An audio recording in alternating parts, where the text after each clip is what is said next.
Hey boos, in this video, I give commentary based on my opinion. Nothing is to be taken as factual. We are just here to have conversation. We don't expose and we don't sip tea on this channel. I'm giving you real talk straight, no chaser. Let's see if you can handle it.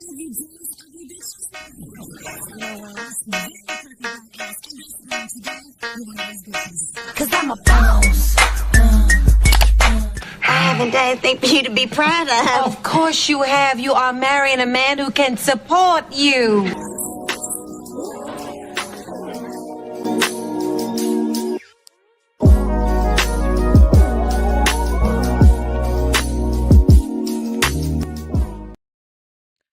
Good afternoon. I do apologize for being tardy, but I had to gather all of these videos, and some of them I needed to turn up the volume because in the beginning of the stories, they are very low, and so I had to turn them up. So I got them, but they're kind of all over the place. Apparently, Future had her TikTok banned, so that happened. But she has like a backup TikTok. Let's just get into this, okay? I don't even want to waste y'all's time. No long introduction. So there's a woman on TikTok that's going viral for currently exposing this delusional relationship that she was in with rapper The Future. Now, I haven't watched the story time, but any woman that's taking Future seriously, I'm just gonna assume you have to be delusional. That's the only way it makes sense to me, because taking a man that has created, I think he has 10 baby mamas, taking a man like that serious, being green for a man like that, I mean, what are we supposed to think? So a lot of people don't like my opinion. She ended up blocking me on TikTok because she came across my video.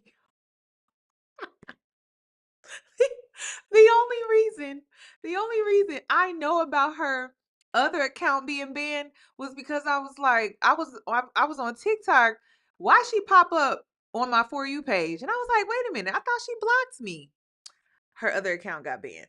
So she got mad because I said that she was being Delulu over this man. But it's like, come on, this man has 10 baby mamas. Like, why are you green for this man? Like, it doesn't even make sense. Like, you supposed to get that bread and then you supposed to go on about your business. You over here catching feelings, you in your heart space, using your heart chakra. It just doesn't make sense to me. It does not make sense. So let's get into the story time, because I haven't sat down and watched it all the way through because I knew I was going to watch it with y'all. So let's be nosy. People want to come online and tell us their business. Well, let's get in their business then. And yes, I'm assuming you want us to judge your situation because you're seeking validation. I mean, what other reason are you sharing this with us? Let me pull it up. Okay, hold on. How do I? Wait a minute. Is it this? Okay, let me pull it up though. Let's just get into it. So she's starting from the very beginning. She's going all the way back to high school. So let's just get into it. My lore part 1. So my name is Gorgeous Doll. Some people call me Courtney. My family calls me Courtney. Everybody else calls me Gorgeous Doll. But I have a lot of people on my page right now just because a lot of people want to know about my weight loss. Also, just in general, like, girl, who the fuck are you? That bitch. I'm just kidding. But anyways, so we'll get into it. So pretty much when I was in high school, I looked like this. I looked just like this until I got pregnant. And pretty much I'm gonna start from there. So when I was in high school, I had a high school sweetheart, loved him to death. And the way that I met him is me and one of my friends snuck out, snuck out of the house. And we pulled up on him to match. If you know what matching is, we were gardening, And when I seen him, like, he was like 6'3" and just scrumptious to me. But anyways, I met him on September 28th. By November 11th, we were in a relationship. By Thanksgiving, I had met all of his family. Like it was a very fast relationship, but like we were like, listen, I knew I loved him. She was meeting up to exchange some trees, y'all. Relax, all right? She was exchanging trees. All right. Some call it THC, other us real blowers and 420ers, we call it trees. When I met him, you know. But anyway, so his name is Braylon. I met Braylon that way because we were supposed to match when I was sneaking out of the house. Sorry, mom, if you see this, but yeah, I was definitely sneaking out the house with Taylor. But yeah, stuck at the house with my homegirl, met him, and then we just stayed on the phone every single day, even at school. At school, we would, would literally have in like my like one headphone, and he would have one of his at school, and I would be sitting in class, and we would just be staring at each other like the whole time. But anyways, yeah, so that's how I met Braylon, and we just decided we was gonna be together, and it was like it had felt like we knew each other already, you know. But anyways, yeah, so that's how I met Braylon. Braylon is Ladies, she's telling us her life story. So she's going backwards and then she's going to get into future. I believe future is in part 5. I decided to sit down and watch from beginning to end. So she's giving us a background story about how she ended up being a single mother who also got into the strip club industry, nightlife industry, etc., etc., etc. So be patient. Get you a snack. Go get you a snack. Go get you a little snack. Go get you some popcorn. Make you some popcorn or get you some trail mix. I don't know what the girls are doing. I saw people on TikTok. They was making what was it? They was making cottage cheese chips or something like that. Make you a snack. Take your time. Make you some protein bagels. I mean, girl, come on now. 2 years older than me. So I was in my sophomore year and he was in his senior year. So of course he was a great basketball player, great football player, got a full scholarship for college. And of course when he graduated, he left me and went on to college. We were still together, still decided to be together, still decided to make our relationship work. Everything was great until, of course, Braylon being new at college, all the girls, and being an athlete, it was bound to happen. And this girl messaged me on Instagram and was like, yeah, I know Braylon's your boyfriend, but I've been sleeping with him and we're gonna be together. So anyways, yeah, she called me, had told me, oh, Braylon is with me, and da da da. Of course, I call him, he don't know who she is. He was like, I don't know what you're talking about, he lying. And you know how these niggas be lying, whatever. Okay, so remember when I told y'all when you go off to college, don't be taking the men serious, especially if they're a college athlete because they have a girlfriend back at home. You just gonna be the girlfriend on campus. Mm-hmm. Remember, I told you that my brother put me up on game with that. He told me when I was a freshman before I went off to college, he told me that don't take none of them dudes that are the athletes on campus serious. They just trying to smash. You're going to be on campus, PUSSY, and then he gonna go back home to his high school sweetheart, and then he's gonna do this back and forth between you and the girl back at home. But I feel like history will outweigh your relationship on campus in some cases. I would say probably in most cases, especially if she gets pregnant.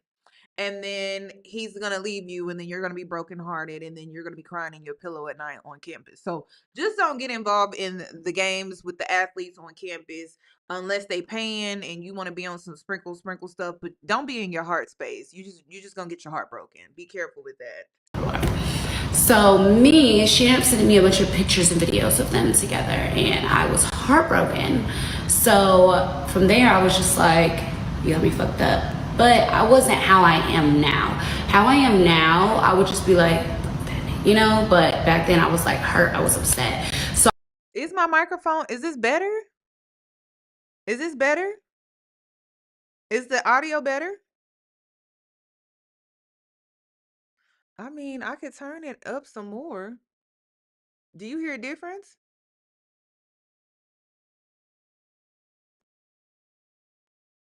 Okay.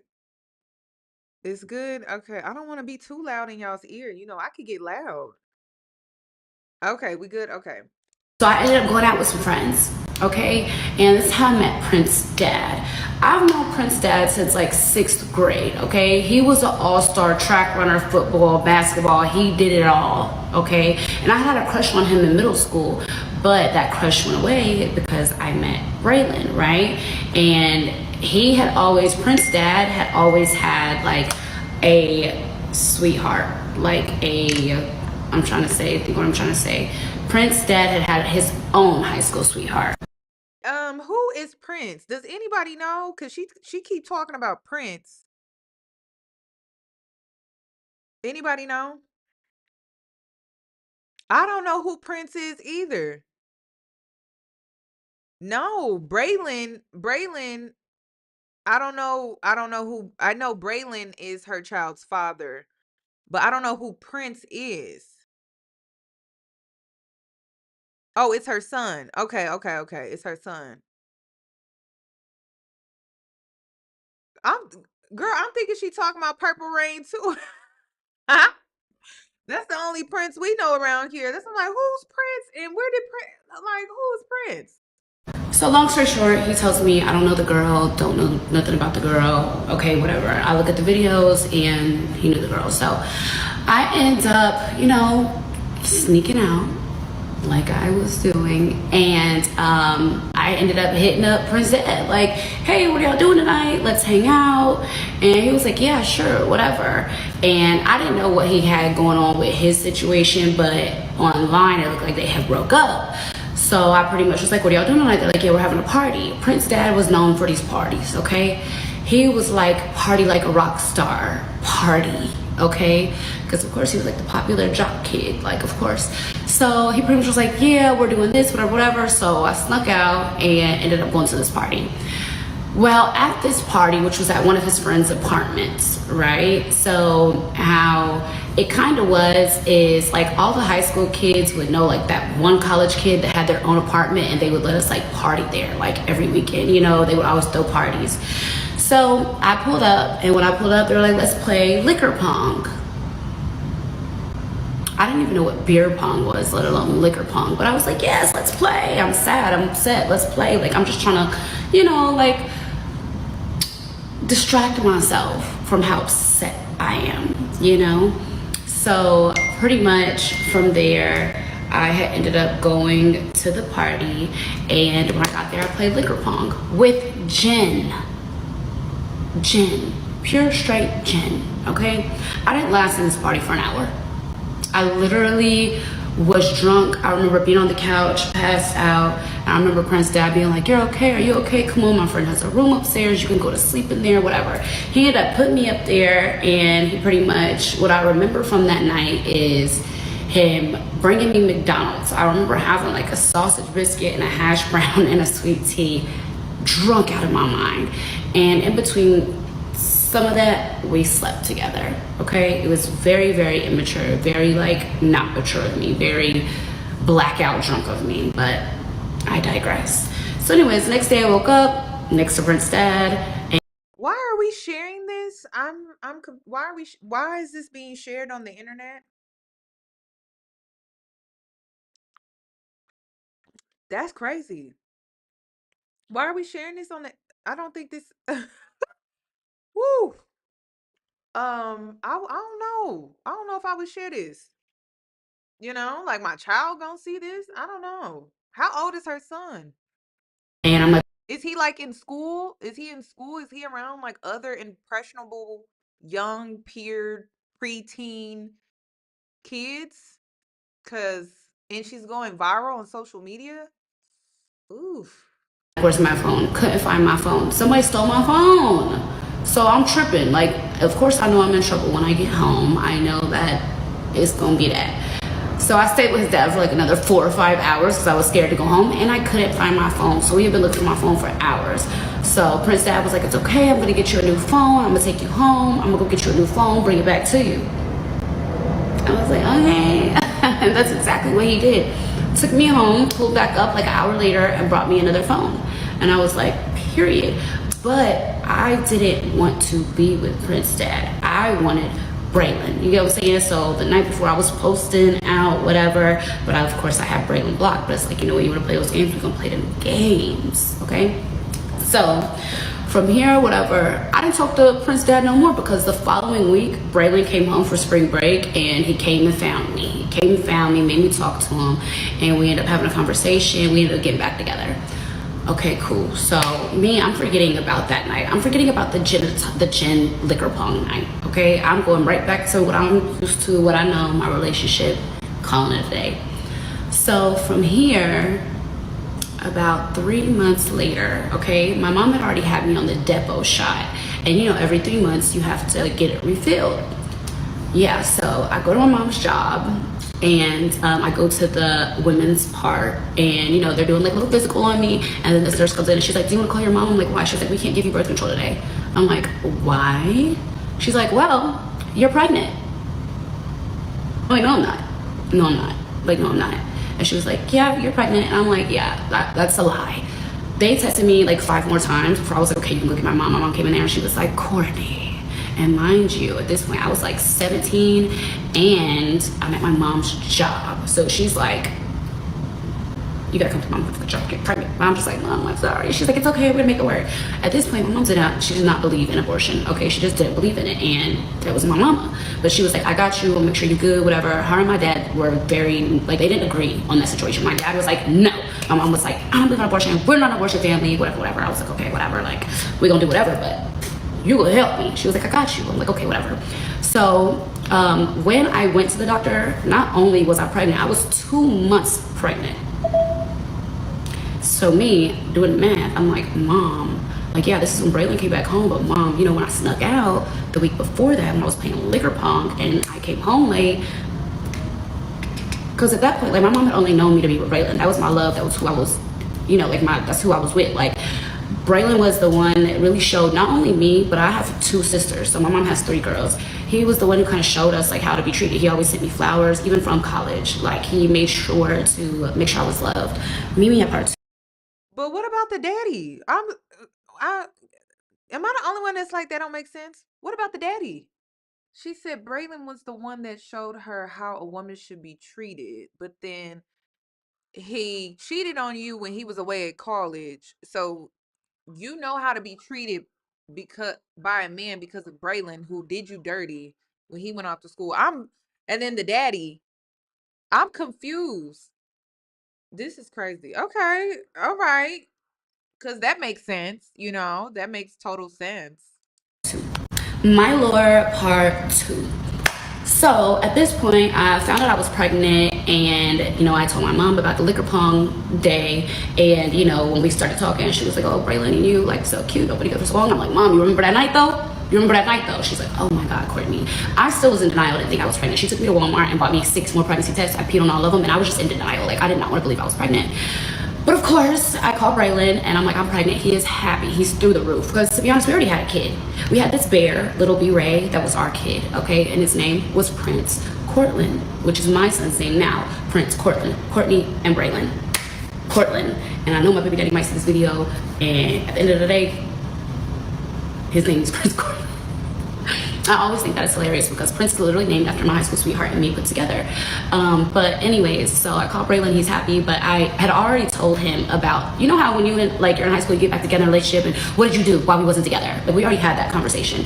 So I had told him, like, remember like 2 weeks before you came home, when I found out you cheated on me, I was outside and I was so drunk. I can't be honest to tell you how that situation went, you know, because I was drunk as hell. You know, I was being very immature. I was acting as a teenager would, you know, just out here doing shit. He was like, it don't matter, that's my kid, I love you, I love him, like, I don't care. And I'm like, okay, cool. So all through my pregnancy, Braylon was at school. He even moved to a school closer to me for my pregnancy. What? And for me, I feel like that was one of the biggest, like, oh, you know, me and Braylon's mom, our relationship was kind of like rocky just because like her son would sneak out. He would do anything for me.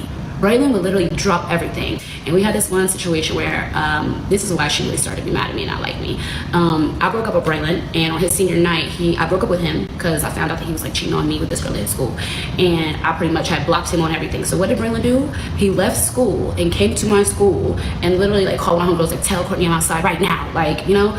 Well, little did I know that that was his senior night. His mom had texted me, was like, hey, I have to work later today, whatever, I'm gonna be at work late. If I don't make it, can you walk Braylon for his senior night? I'm like, yeah, I got you, whatever. Well, because he left school before 12 o'clock, which would have been a half day, his coach had told him he couldn't walk on his senior night.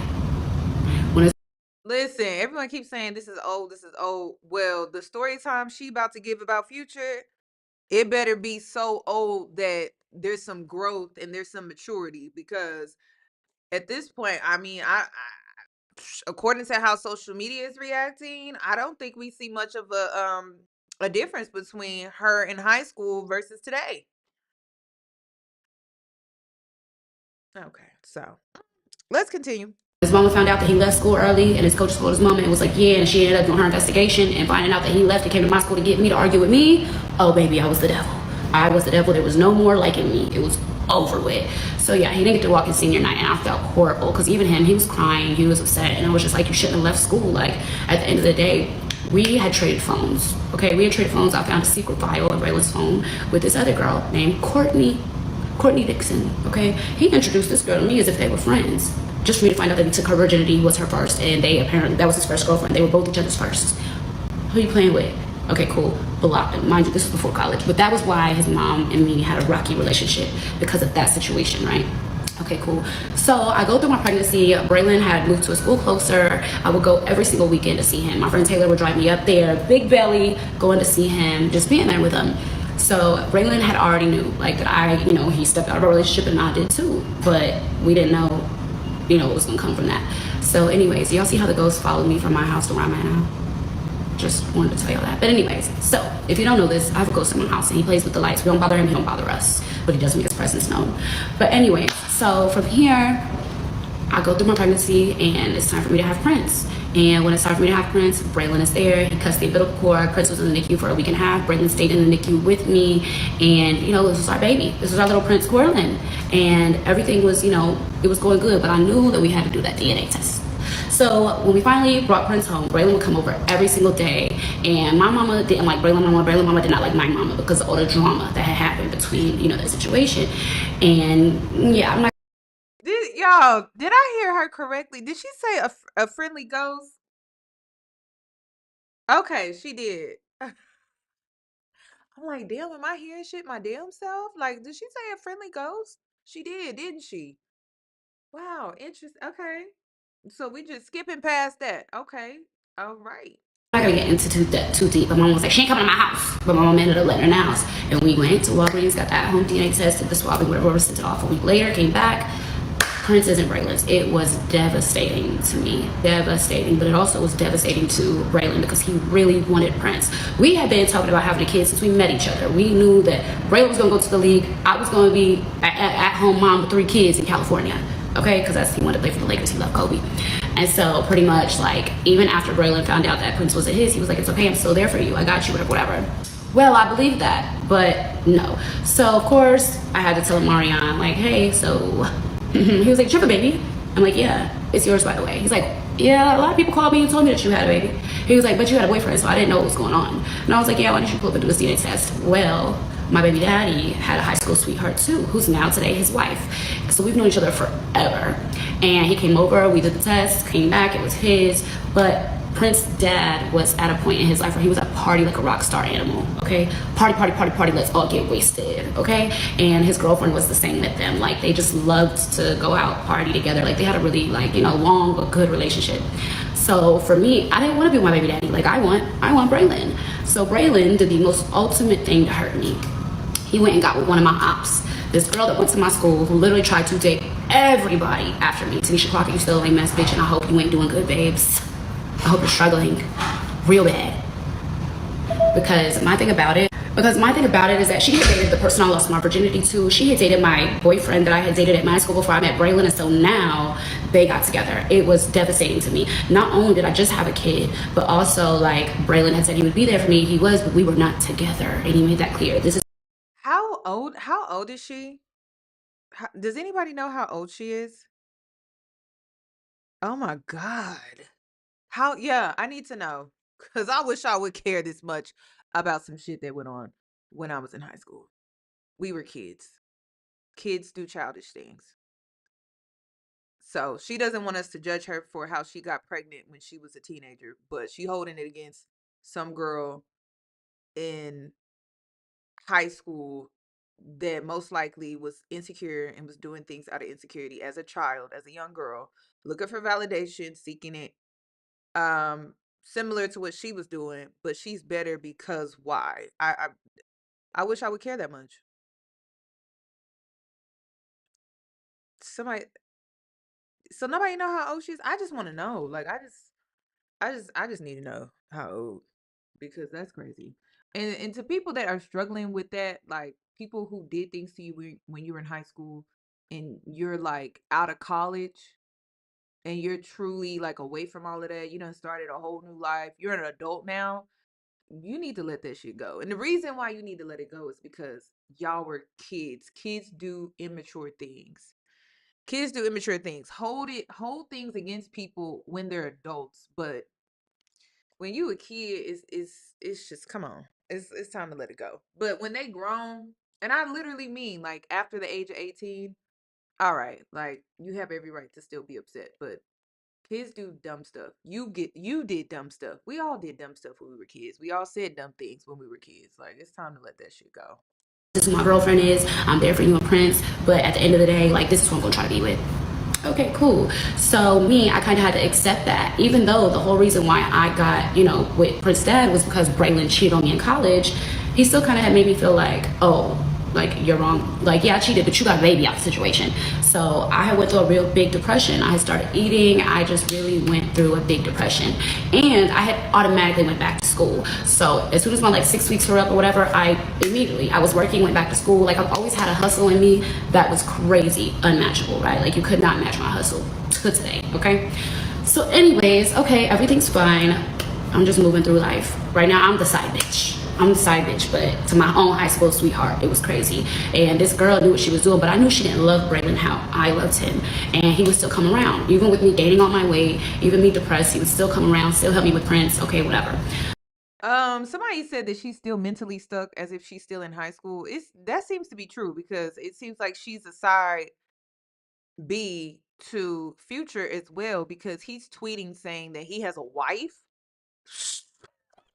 I said, what? He's talking about how he got a wife. I said, what? So I don't know. I don't even know her story with Future yet, but he talking about how he got a wife. She's Delulu and crazy. So we'll just have to get to that point, I guess, in the story. So one day, Braylon came in town from school. He was on break, and he was at my house chilling with me. And he gets a call at like 3:30 in the morning, 3 o'clock in the morning, and it's his friend. His friend Love had called him and was like, I need you to come get me, bro, whatever. He was like, bro, 4 hoes, gotta go get my homeboy. His homeboy D-Love was the type of person that was always in some shit. Love D-Love, that he was always in some shit. He just was, okay? And it's like, Braylon comes from a good family. He comes from a family that owns a couple of restaurants. They're like a wealthy, put together black family with a good community behind them, as it's where like D-Love, he comes from a great family as well, but he wanted to be a hood booger so bad, right? And so anyways, Braylon ends up leaving and he stops answering his phone because I'm like, where are you at? Like, what the fuck is you doing? Every time they get together, they on some bullshit. Meet me at part 3. My lore part 3. So at this point, Braylon just left and I'm calling his phone because where the fuck are you at? Why are you answering the phone? I end up falling asleep. He never comes back. I thought maybe he done went and left me for the girls, use his friend as an excuse. Like, I didn't know. But I did hear his friend call. But they're sneaky. His friend is very sneaky. I caught them in a lot of shit. So for me, I'm like, oh, he must have went and went with her. Yeah. Woke up the next morning on Twitter. And somebody says, damn, that nigga Braylon killed somebody. I'm like, what? I'm blowing his phone down. I start calling his mama. Nobody answering. I wait probably another hour. I go to the inmate, look up, and there he is. First degree murder. I was like, wait, what? So at this point, I see the mugshot and I'm looking on the news. I'm on the news trying to see what happened. And it's like 5 arrested and a home invasion and 1 person pronounced dead. what? And my thing is like anybody who knows Braylon knows that he is not that type of person. So I'm like, there has to be some type of misunderstanding. Like, what is going on? So as I get on the phone with his mom, she confirms that he's in jail, and I'm just like, oh my God. Like I was in shock, y'all. So from here, whatever, we wait till he gets his first court date, and I'm just like, what the fuck? What the fuck? Like what did you go do? And of course, he can't really talk to me because he's on jail phones, and he's just like, I fucked up, but it's not even all me. Like I didn't do what they're saying I did. I'm like, I know you didn't because you was with me. Like what is you saying? You know? So it's time for like he can do visitations, right? And for me, I get in my little beat up old Kia, put Prince in the back seat, and I pull up. When I pull up, his mom and his whole family pull up in this Escalade, all his family in it. But they got my op with them, the Tanisha bitch. So I'm in a depression, carrying my baby, overweight, and just, like depressed. Like, what the fuck? But then I pull up, and you got this bitch with you, this bitch that been around for 2 months, and I've been around for years. Like, what? So it's like his mom didn't even really say much anything to me. Like she was like, "Oh, how's the baby, girl? We good now. We good now." But at that point, I'm looking at her sideways. Like, you really brought this bitch that just started dating your son. Oh, you get what I'm saying? The family should have came along. Yeah, well, Tanisha didn't last past motherfucking 2 months, okay? And that was my point. I was like, Braylon, you having this bitch come up here? Is you asking this bitch to come up here? And he's like, well, you know this. Okay, cool. So for me, I kept going until it was too much for me emotionally. And my mom was like, Courtney, stop fucking going up there with the people. Because my mom would see me crying and upset and not understanding, like, his family was isolating me, but letting this new bitch push up with them, like, as if she's a part of the family. You get what I'm saying? So for me, I was just like, my mama saw me crying. She saw me hurt. She said, stop going. And I called Braylon and I said, I'm not coming no more unless she stops coming. And at that point, it was, well, she's coming with my family, and that's, who my mom's bringing. And I'm just like, okay, cool. I stopped going. So at this point, I just stopped showing up to court, like as a whole. And that reason was because I was tired of pulling up, holding my damn baby in my hand, crying every time that I saw him and his mama with this bitch. Okay. So from there, the next time I went to court was when he got sentenced. And I'm yelling at him like, no, don't. Y'all, this is too much. This is too much. This is too much. What y'all got me watching? Why do we always do this? Why do we always get invested in this type of stuff? I don't understand because girl, you had a baby by another man. This man is in jail because he unalived somebody, and you going to court. He got another woman around. You bringing a baby. You depressed. Like at some point, when you gonna choose yourself and your child? Like I, okay. Mm. Don't take no fucking deal. And they're like, shut the fuck up, bitch. And I'm just telling him like, no, please don't. And one main person out of the five of them got life, and the rest of them got 40 years at a certain percentage. To this day, I still talk to Braylon. We talk like every probably week at least, just catching up. I do get sad because it's just like, wow, I knew my life would be so much different. I'm supposed to be married with a boyfriend that plays for the Lakers, living in California, being a mom of probably 3. But right now I'm exposed to this ghetto ass shit, which takes me to the next part. So when Braylon ended up going over to jail, whatever, I started gaining weight, eating, focusing on school, and I ran into my ex-fiance. I went to church. You know what, Future? You deserve this shit. You do. You do. You deserve to meet a woman like this. She your karma. She really is. She is your karma. She is. That's what this is. Everything comes full circle. We're in chapter 9, year 9. Uh Future, this is your karma because this girl really is delusional. She really is. Like, I thought I was gonna be married, living in LA, with a boyfriend, well, with a husband that plays on the LA Lakers, and I was gonna be in LA. So yeah. So I love this for Future. Like, honestly, like I can't even be mad at her for real. She playing her role. She playing a role Sierra could never play. You know what I mean? Somebody got to do it. Somebody got to do it. So let's just sit through the rest of this and see how she's about to serve up Future's karma. Because I feel like that's what this is. Ain't no way you got 10 kids, you don't take care of your damn kids. Well, you got 10 baby mamas. I don't even know how many kids you got. You letting another man take care of your kid. You deserve all of this because this is crazy to me. And this is when I was in hair school. I had a friend in Yep. hair school named Danya. Hi, Danya.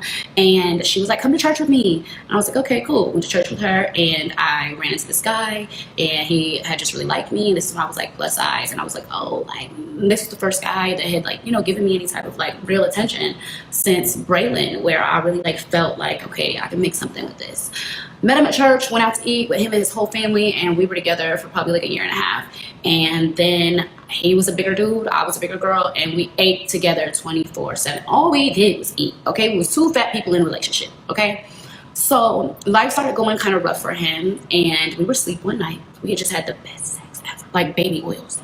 I know, don't picture that. Don't picture two plus size people having baby oil sex, but it was great. It was crazy. Yo, phone ringing in my ear. Phone keep on ringing in my ear. I'm thinking it's mine. I'm silent. I pick it up. I silence it. Who the fuck is Lindsay? It was a bitch that he had dated before, calling him on Facebook Messenger. So I go look at the messages, and I see where she had just left. I'm sorry. Stop. Baby oil sex, all I hear are noises. That's all I hear. You talking about two big people, body oiled up, just that's all I heard. That's all I heard. I didn't hear nothing else. And I didn't need the visual. I didn't even need the sound effects. Like, girl, come on. Baby oil sex? That is insane to me. That's all I heard. That's crazy. So, okay. Interesting. His house the day before me, and they had fucked. Oh baby, I tore that house to pieces. Wake up! Everybody wake up. Start tweaking, okay? I'm throwing shit, I'm tweaking, wake up, I'm crying. You know when you crying, tweaking? Yeah, I was doing that. And I literally called Donnie. I was like, Donnie, come get me. I was crying so bad I couldn't even drop my cell phone. Shit drive me home.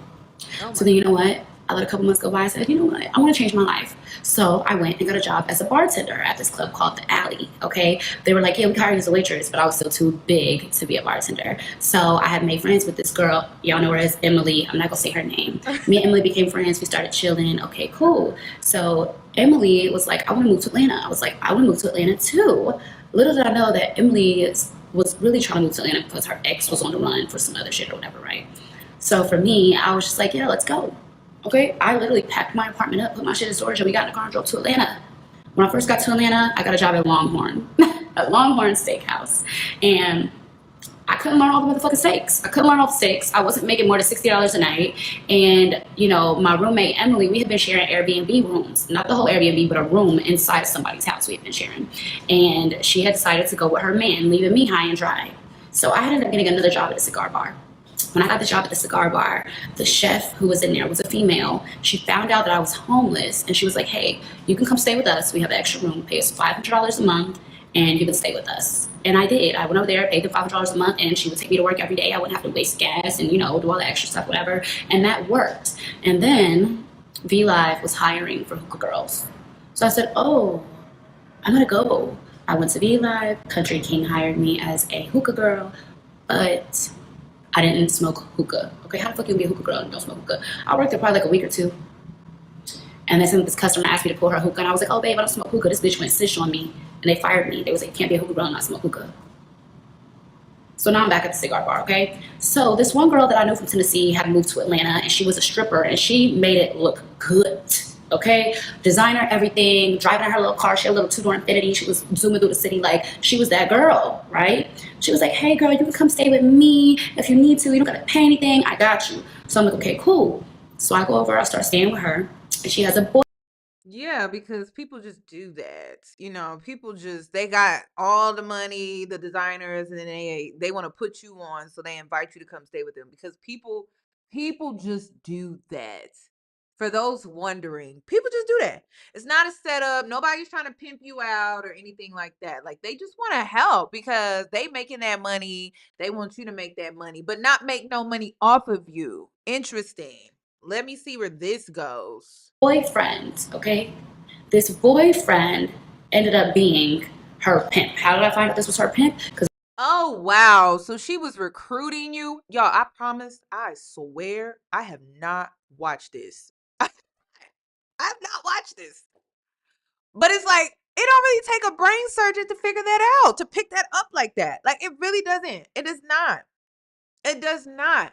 Oh, wow. Like, she just all of a sudden just wanted to be friends with you. Come on. Come on. I done heard this before. I done heard this before. I done heard it before. I done heard it before. So let's just see where this goes. Because one day she came home, gave me her keys, said, "Gorgeous, go take my car and go drive for a little bit." I'm like, okay. She's calling me with the pimp. He like, "Bring her motherfucking car back here right now. I know that money in the car." I'm like, "What?" She's like, "Gorgeous, don't come back." I'm like, "Whoa, what the fuck?" So me, I stay gone for like another hour. Then I finally come back. I come back, he's gone. She was like, "Yeah, he be trying to take my money. I'm done with that shit. I'm not his bottom bitch no more." I'm like, "Wait, what? Bottom bitch? What's going on?" Yo, why the nigga came back, came in the house, start arguing with her. Now I'm getting yelled at. I don't even got my lord part 4. So at this point, he yelling at me. Her pimp is yelling at me. Like I'm wrong. He like, "Yeah, you trying to help her hide her money, you get your ass beat too." Hold on, sir. Hold on. I was like, "I don't know nothing about her money. I just went on a drive. I had to go meet somebody. I'm lying my ass off, knowing all her money in the trunk." He like, "Give me the motherfucking keys." I'm hiding the keys, y'all. Like the keys I'm hiding them. You know? He's like, "Y'all both can strip the fuck out." And it's crazy that she being loyal to this girl, but like low key, this girl kind of set her up. Like, why are you bringing her into your world? Like, what was the reason for that? I don't believe it was to truly just want to help her out. There's a reason behind why. And then how you not know these two people are not playing you though? He's tweaking. He started yanking her around, everything, all types of shit, y'all. It was crazy. Some shit I ain't never been through. Okay, I just give the nigga keys. Here, take the keys. I'm thinking she done with him. She's like, "Fuck him, I'm done with it." 2 days go by, he back in the house. I wake up, go in the kitchen. What are you doing? Up, coming in the kitchen, making breakfast. I'm like, "Oh, this bitch is crazy." But then, because I was green and didn't know it at that time, I realized, oh, this is her pimp, and she's his bottom bitch, and she was a dancer at Bali, so he was taking all her money and whatever. So I still stayed there because I never paid no rent, no bills, until one day I came home from working at Longhorn, and there was a girl in my room, and she was like, "Yes, that's our new girl, and y'all gonna share the room." I'm lost because I don't work at no club, y'all. I'm so plus size at this point. Baby, they are working you over. They are work. Oh my God, this is crazy. I need to call my brother. I need to call him. Listen, talk to your daughter. You need to talk to her daily. Talk to her. Speak life into her. Love on her. Teach her self love because, oh my God, girl, you know you next. You rooming with a girl. Come on, you gotta know you next. You gotta know they about to lay it on you. You know it's coming. Come on, you know it's coming. I'm like, "Wait, what?" And she's like, "Yes, so this is our new girl, about to get her hair and her makeup done. She's making money for us, and she gonna sleep in a room with you." No, the fuck she's not. Immediately call my mom. "Mom, this is going on." So my mom, she's like, "Courtney, look, get a hotel room, whatever."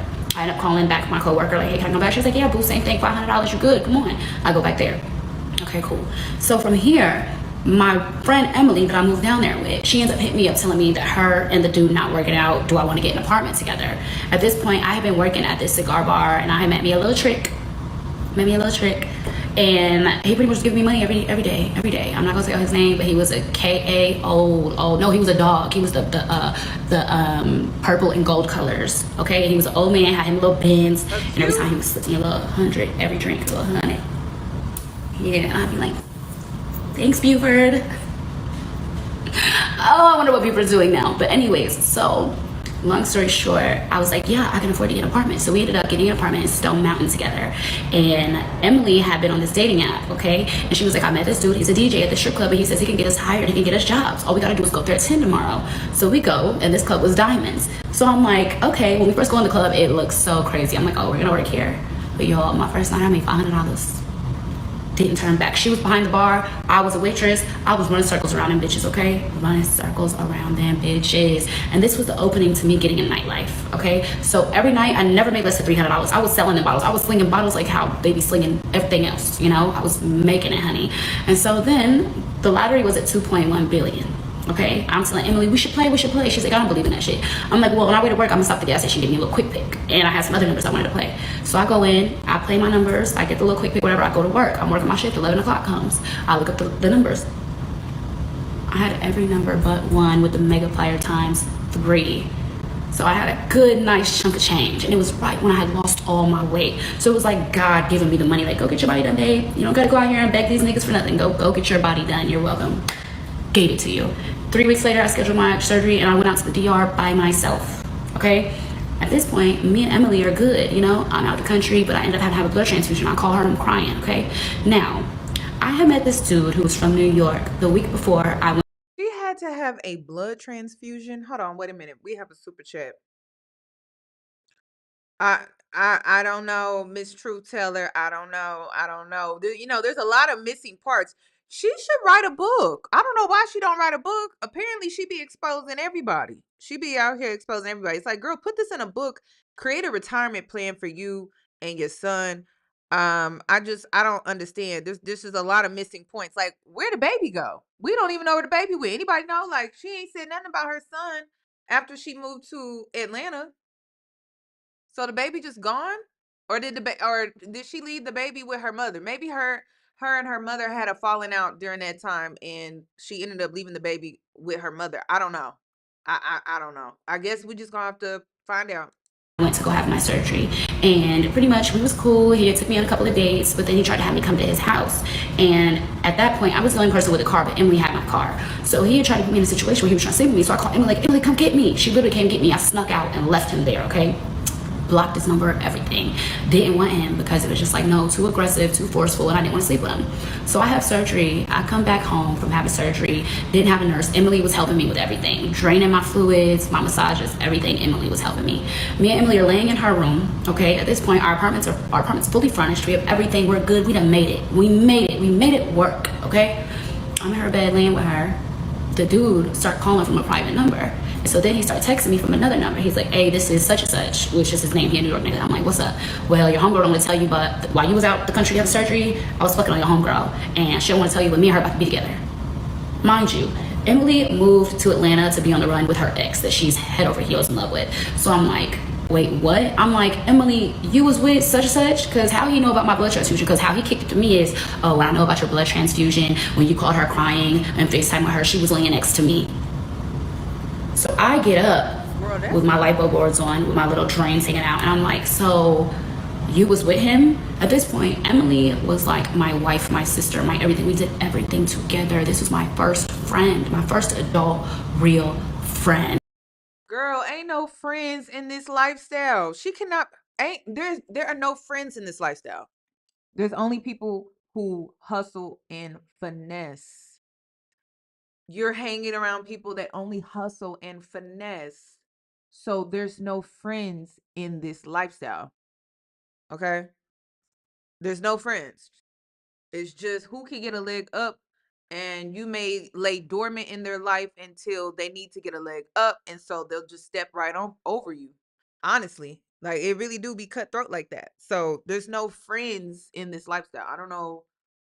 She must have been really young, still learning, but really young, thinking that she was making friends. Hopefully, this whole friend thing, she gets over that because, girl, what? She was using you, you was using her, and that's just as far as it ever went. And that I went through some shit with. We was homeless together in Atlanta. So I'm looking at her for an explanation. No explanation. She closed her door. I went in my room. He started calling me, telling me all the tea. I'm like, you a messy ass nigga, but I'm good. You know, I know my best friend, and I know who she's in love with, and it's not you. It's not you, babe, at all. And he's like, I'm just letting you know that girl ain't your friend, da da da. And I'm just like, wow. So Emily got a sister. Emily's sister don't like me because, of course, I'm more of a sister to Emily than what her own sister is. So she never really liked me. So as soon as me and Emily start beefing, we start beefing on Facebook, okay? Mind you, I got two sisters, Emily got one. So my two sisters is on 10 on Facebook. It got to the point where our mamas was arguing and going back and forth. So Emily's mama trying to be slick, my mama being slick, everybody beefed up, all lined up. Me and Emily were on a phone plan together. Emily decided to cut my phone off.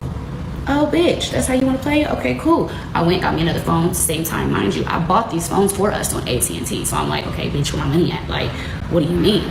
So me and her ended up falling out, and we ended up having to end our lease. So at this point, now she got her sister and her cousin coming to the house, helping her move stuff, whatever. And I'm just like, I don't give a fuck, bitch. You ain't going to go nowhere past beyond what I'm going to go. I promise you I'm going to out hustle everything you do. Because at the end of the day, she could have took accountability and been like, look, friend, I'm sorry. I made a mistake. I should have never did that. I'm sorry. But no, instead, you wanted to kick it to your family as if you didn't do shit wrong. Got your cousin and your sister beefing with me, going back and forth with me, and they still watch my page to today. Every time I scroll up, I see her motherfucking sister watching my shit. Hi. Told you bitches you wouldn't surpass me in anything. Meet me at the next part. God, okay, we have more parts to get to. Here we are. And I'm gonna do my makeup. So where we left off, I was telling y'all how me and Emily fell out. How I went out the country to get my body done. I had just won the lottery, and Emily ended up sleeping with the dude that I was kind of like talking to a little bit. But it's like I wasn't mad at her about the dude. I was mad at her because you sneaky bitch. You waited till I went out the country to then go sleep with this man. And not only are you sleeping with him, but you got him really thinking that he could come in between me and you after everything we've been through, you know? So, like I said, Emily ended up moving out. Both of our families started beefing. Okay, cool, whatever. So then I had been determined. I was like, you know what? I'm about to shit on this bitch. Like, for real, shit on this bitch. And to this day, still shitting on her. Hi, when you watch this, or when your sister calls you and tells you she watched this. Hi, still doing great. But anyways, so long story short, me and Emily end up separating. She ends up moving out. Okay, cool, whatever. But I had still been working at the club Diamonds, and so was Emily. So we still had to see each other at work. So think of like our families beefing online, all the bullshit, and then me seeing her at work. One thing about it, Emily is not confrontational at all. She is a Capricorn. She is a quiet girl. She's not confrontational. Me though, I'm mad because bitch, like, you really just let a man fuck up our whole plan. Like, we had a plan to make it together. Emily's supposed to be with me right now. Right now, she's supposed to be with me. You get what I'm saying? So, for me, like, I'm really upset because, bitch, I know who you love, and it's not this bum-ass New York nigga that be putting his hands on women. So, for me, I'm mad because not only did you just ruin our plan, but over a man, not even a man that you knew before me. You get what I'm saying? I would always let her, like, her and her ex would always get in fights, and, like, I would always take a loss from them fighting. Like, I remember one time they were outside the house arguing, and he literally, like, I can't remember what she threw at him, but I know that when she came back in the house, she was like, Courtney, your side view mirror's broke. We're gonna pay for it, though. Whatever. So anyways, I'm continuing to go to work. I still see Emily there, and she is my bartender as I'm a waitress, but we ain't friends. But Emily made other friends, okay? Emily made friends with this one overweight, big back old bitch named Phoenix. That's her name. That's her real dance name, Phoenix, okay? And if you know Phoenix, you know she's a fucking alcoholic, and she might be doing something better these days. Hopefully she's doing something better, but I think Phoenix had like 5 or 6 kids, and she was just a bum to me, okay? So I remember me being at Emily's bar one night, just standing there, and me and her was going back and forth about something. She tried to say my tab was higher than it was. Mind you, listen, one thing about Emily would move drinks from other people's tabs and put them on waitress tabs thinking waitresses weren't counting. My thing is I knew what she was doing because when dancers would walk out on tabs, she would tell me like, oh, it's okay. I'll just move it to somebody else's tabs. The waitresses never notice. I'm like, well, bitch, I hope you don't be playing with my money like that.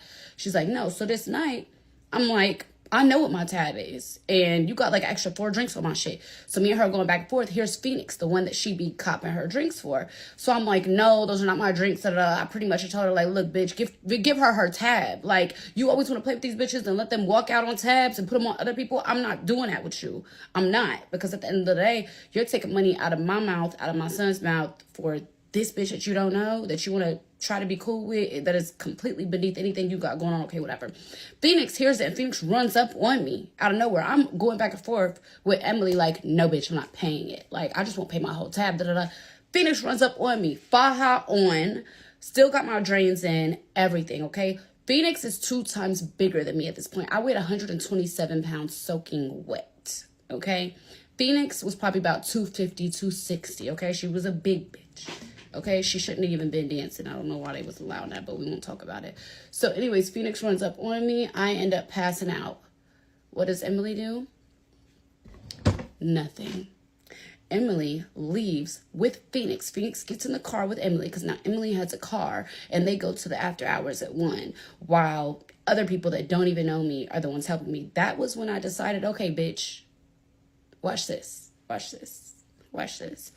And I let it go because I knew that God was going to make sure that my life keeps elevating and this bitch stays where she's at. Sorry, y'all. I had to make a salad. I got hungry. This is cooking. She cooking, isn't she? I had to make a little salad. So we about to see what's going on. Emily, she got beef with Emily. She got beef with some girl named Phoenix that weighed 250, 260. And I'm still she still had her surgery. Well, she had her surgery. She's still recovering from her surgery, so she going through a lot. Okay. Let's continue. No, I know I made the salad real fast because I didn't want to miss nothing. And she's in the same motherfucking place that I met her at a couple years ago. No type of elevation, no type of, life situations, just nothing, okay? So I already won, and that's what I just counted as. I counted as, you play with me, bitch, and I won. I won the whole thing. So after I got in that fight, I had already had problems at work because guys were coming in and throwing money on me, and the strippers were getting mad. So guess what? At Diamonds, they decided to fire me. They said that I was better off being a dancer, but I wasn't gonna dance there, so I took my ass over to Allure. Okay, first night at Allure made like 2,000, and the rest was history. Okay, my first night at Allure was crazy. I was in like 5 different bags. The first night that I went to Allure, I got in a fight, and to be honest, I might have needed to do this story time because let me tell you how that went. So I'm at work or whatever. First night, I don't even know no stripper rules. I don't know nothing at all, but there was some bitches who was mad about me being in multiple bags. So there was this one girl, okay, and her name is Pre, and to be honest, we don't got no issues now. It's cool, but she do be talking about me apparently, according to some other people. Do I give a fuck? No, because at the end of the day, you got your own problems, like I got my own problems. But let's backtrack and go through this situation, right? So my first night at Allure, I'm dancing. I'm in like 5 different bags. I'm at the end of the night counting, and Pre's telling me like, "Oh, you're not about to be in all these bags." I pull up my arm like, "I got all these wristbands. I'm being in all the bags." What are you talking about? So Henny, the owner of Allure, he ends up saying like, "She's in all the bags." Because I guess Pre went to the office on me, like, "Oh, how is she supposed to be in multiple bags, da da da." And he's like, "She's in multiple bags." So I guess Pre comes out and she's like, "Well, if you're in multiple bags, I'm in all your bags." Girl, what? So what do? I go to Henny like, yeah, so this girl trying to add herself onto my bags because she feels like I'm in too many bags. Like, what is going on? So Henny ends up telling her, like, leave me the fuck alone pretty much. Like, this is her girl's first night. Like, at the end of the day, she's in all the bags. She has a wristband for every bag. Like, what is she mad for, So me, I'm counting my money, head down, organize my money. And then Kayla, I was told it was Kayla. Kayla, correct me because I know you'll probably see this video. Kayla, and when I say Kayla, Pre and Kayla, they're like best friends. And when I say Kayla, I do mean Kayla B, the B on the internet, online, whatever, with all the shit. Runs up on me out of nowhere. I'm head down, count my money, and Kayla runs up on me, hits me once, runs back out the building, and I got a big ass knot on my head. First night in Allure. So Henny ends up firing Pre or whatever for like, I don't know, like a month or some shit for the shit, because at the end of the day, it's like, bitch, you just put out a hit on me. And so moving forward, I never fucked with Pre at all. Like, I was just like, you know what, girl, you good, you got it. You just mad because you can't do what I'm doing. I didn't know what the girl's issue was, but she always hated me. Always hated me. Up until probably like 2 years ago. Like, when I started surpassing bitches and like, building my brand up, building my name up, it was like she started to be more nice and more like, oh, da, da, whatever. But then I had a taco night with this one bitch who pretty much told me, like, yeah, Pre be talking about you to everybody. She don't like you. She be talking about you, da, da, da. I'm like, well, that's funny because I got her phone number and we just talked the other day. So with me, I just cut the whole situation. I have seen Kayla. I saw Kayla recently, probably about a couple months ago. She was in Miami. We all went out together. And she just, hey, gorgeous, whatever. Me, I don't hold on to shit that was back then. And the reason why I don't hold on to it is because I was brand new to Atlanta. Bitches.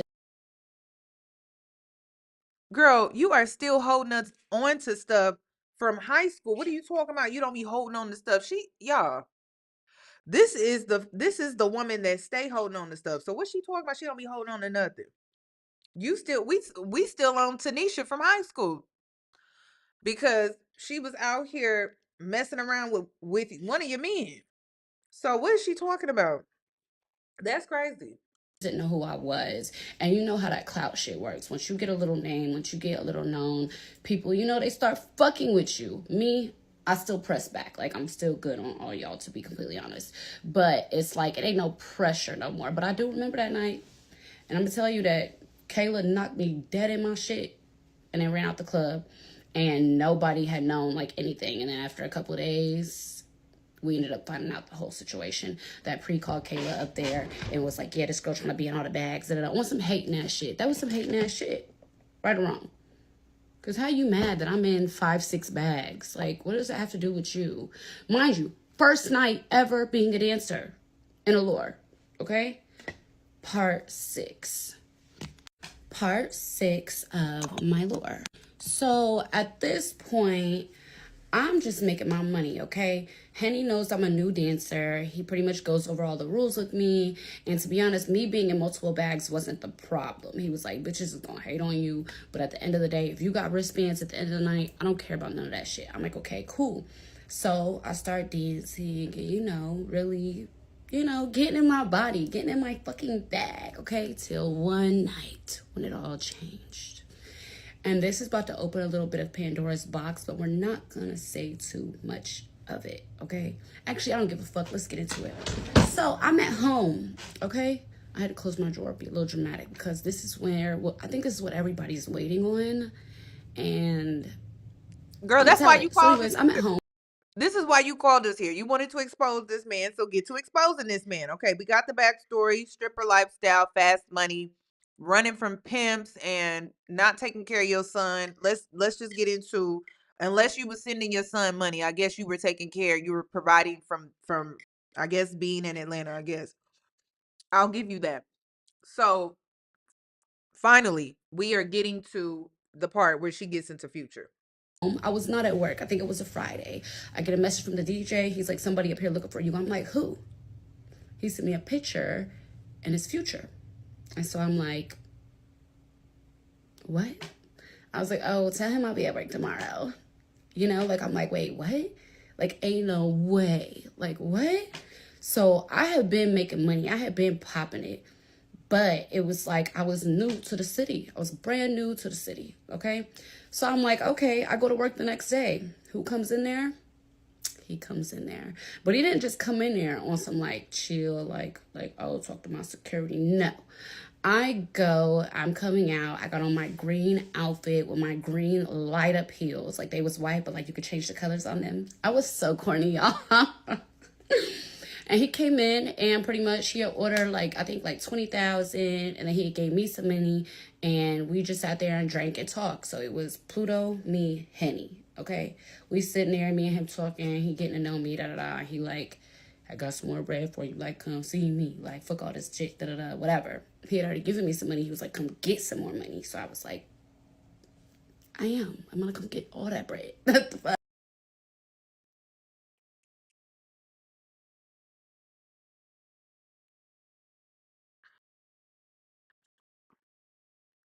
You took a man serious and you met him at the strip club? Are we hearing this correct? Are we hearing that correctly? Where you work? I had to stop it because I'm like, wait a minute. Yeah, that's what she did. She Pluto is Future. So you met a man at your job. Men are literally coached not to take strippers serious. They literally, because the environment is to give fantasy. It's to give the fantasy, right? But that's it. It starts and stops in fantasy land, right? Like you create the illusion. You create this world, and strippers are supposed to provide that. So okay. All right, cuz that makes sense. Like let me know. Any girls that's ever worked in the strip club, any girls that's ever worked nightlife, whatever the case may be. Isn't that what it's supposed to be? Like your girls are supposed to provide a fantasy. Typically it's the clients that get confused. Like men get caught up in, oh, I thought you really loved me. I thought you really wanted me. And it's never the workers, the women that are doing this. Normally the clients, the man in the situation. So how did she get caught up in all of this? I'm curious. I'm curious. I'm curious. Now listen, I'm not saying you can't meet a man in the strip club and it work out. I'm not saying that. I'm saying that it's not the majority. That is the exception to the rule. Okay? That's the exception to the rule.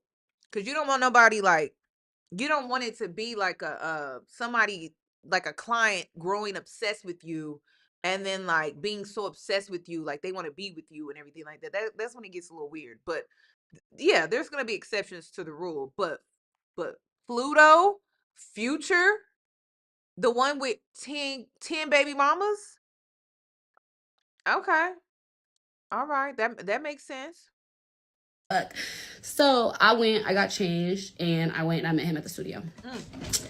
I did.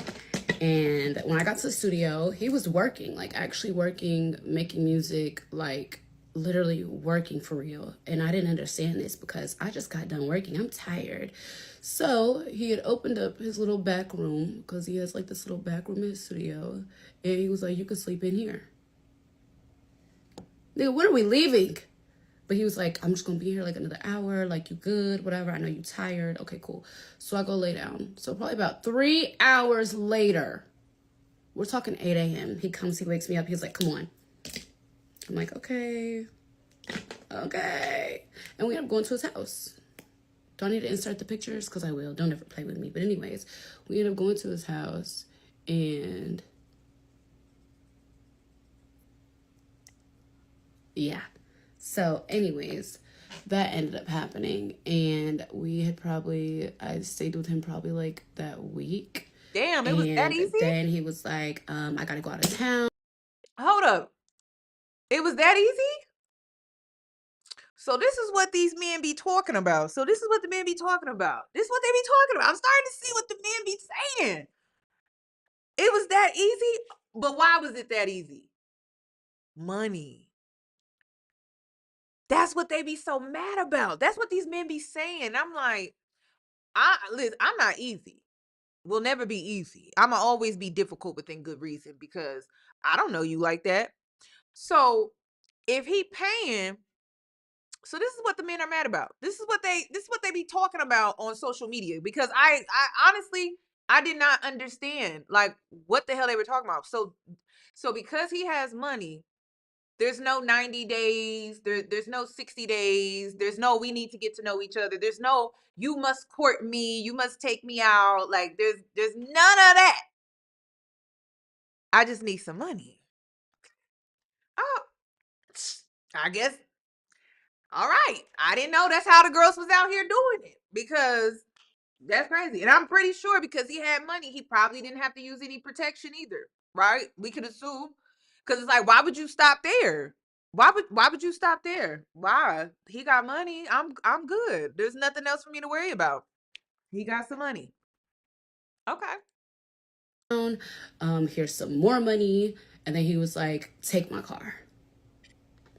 This big ass Escalade. He was like, take my car. I was like, okay, cool. Me now knowing that was like a control mechanism to know where the fuck I was at. So I ended up going back home and he kept really, really good communication. And this is the first, rapper I had ever dated ever in my life. And so I was like, am I in a relationship? Like, what's going on? I was a green bean. I was green, y'all. I was green, but I was in love. And I was like, oh my God, this is going to be. Off one night? Yeah. You know what? I'm so done with these story times. This is getting embarrassing. I'm so done. I just had to finish up my salad, y'all. It was so good. Listen. Also, by the way, to those wondering, I'm drinking Liquid Death. It's sparkling water. It's fabulous. You have to try it. This is the lime flavor. It's so good. I love these. Anyway, very hydrating. Um in love, like just that's all it took. So he got to hit. He gave you some money and you're in love. You're green for Pluto, future. So this is what men be talking about. Crazy. This is what they be talking about. All right. Be great. This is my life. This is everything. Whew. Like, yeah, this is my man, right? No. So everything was good or whatever, and then he had ended up inviting me to a Christmas party. Okay, mind you, my little sister was in town. My little sister Samara, she moved into Atlanta with me to help me with Prince, right? Whenever I was working. So Samara moves into town or whatever, and I'm just working, doing what I need to do, but I had him kind of supplementing a little bit as well, you know?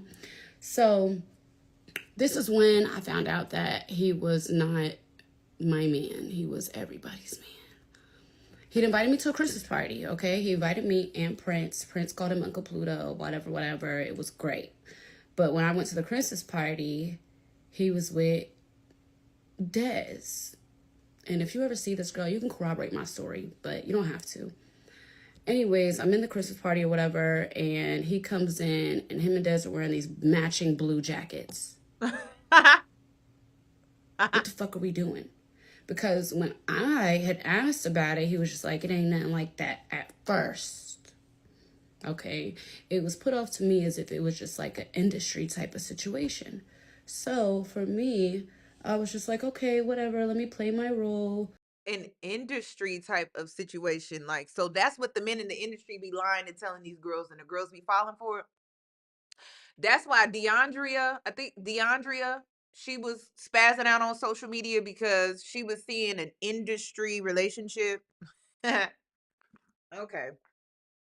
Like, okay, cool.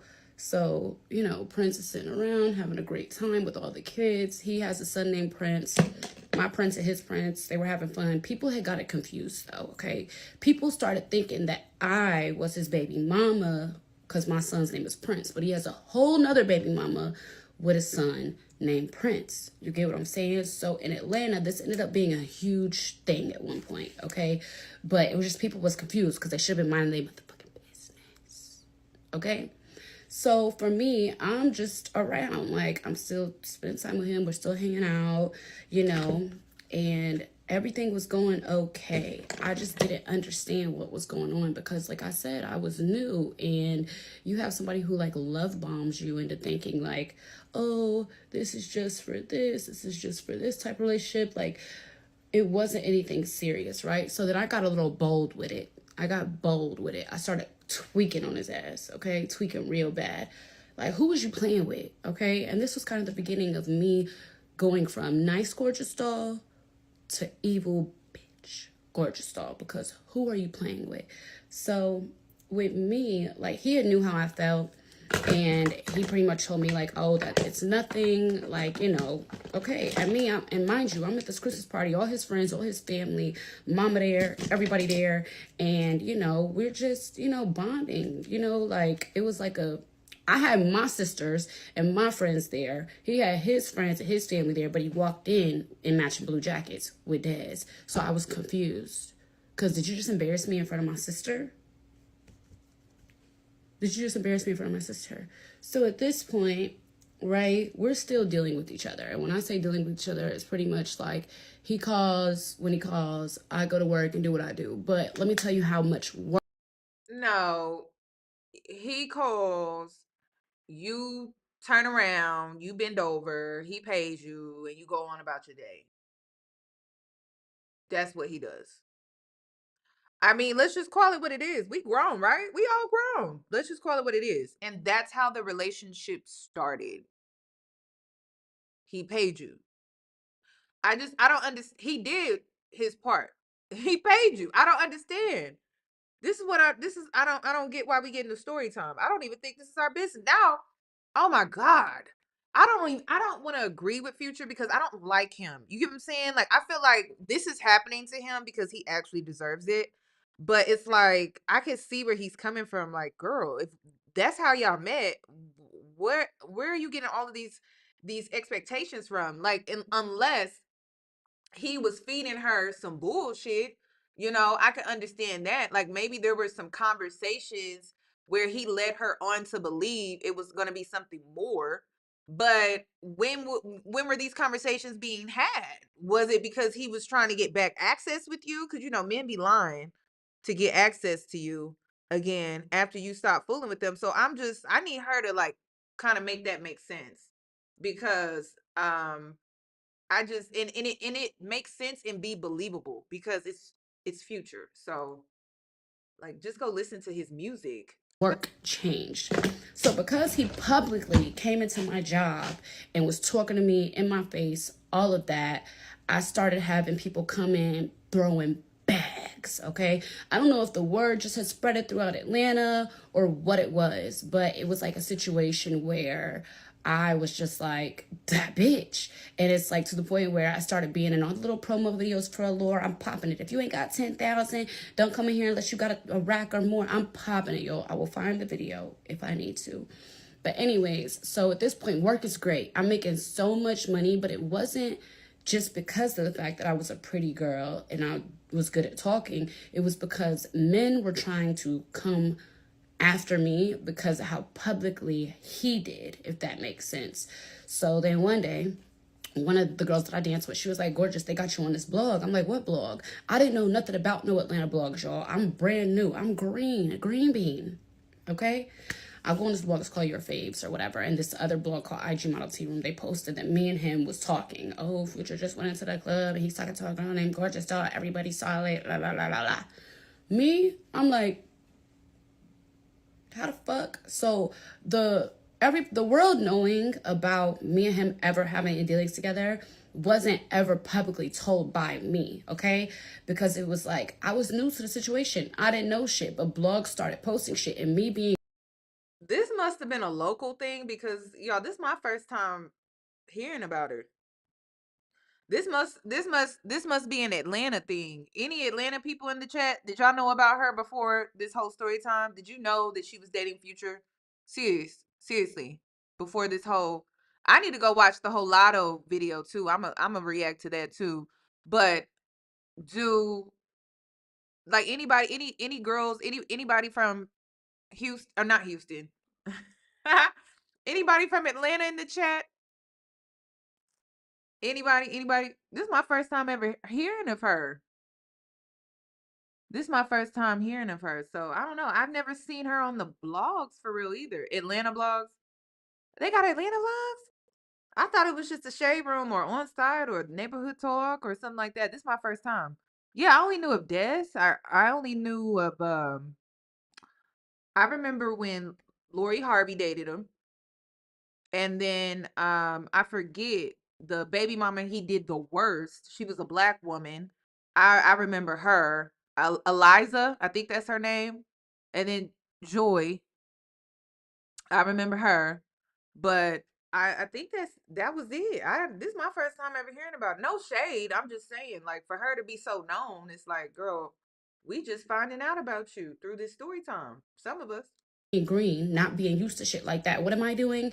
Oh, bitch, I'm popping it. This is like my three Instagrams ago. Okay, yo. So I'm popping it like y'all bitches don't know nothing. Da-da-da-da. I'm going off. Anyways, this is the thing, right? I done gave y'all a real big part of my lore. I think we should take a break. I think I'm gonna need a day break because I think we need to see how this is gonna go. And then I'll finish tomorrow. Bye, y'all. So now part 7 of my lore.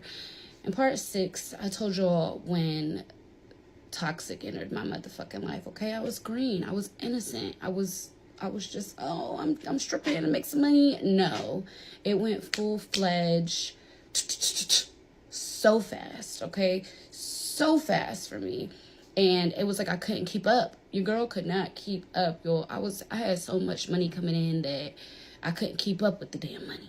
Okay, I literally had found out, it was my first time finding out you could only deposit under 10,000 a day at the bank because it got that bad. I was backed up, y'all, and it was a great problem to have.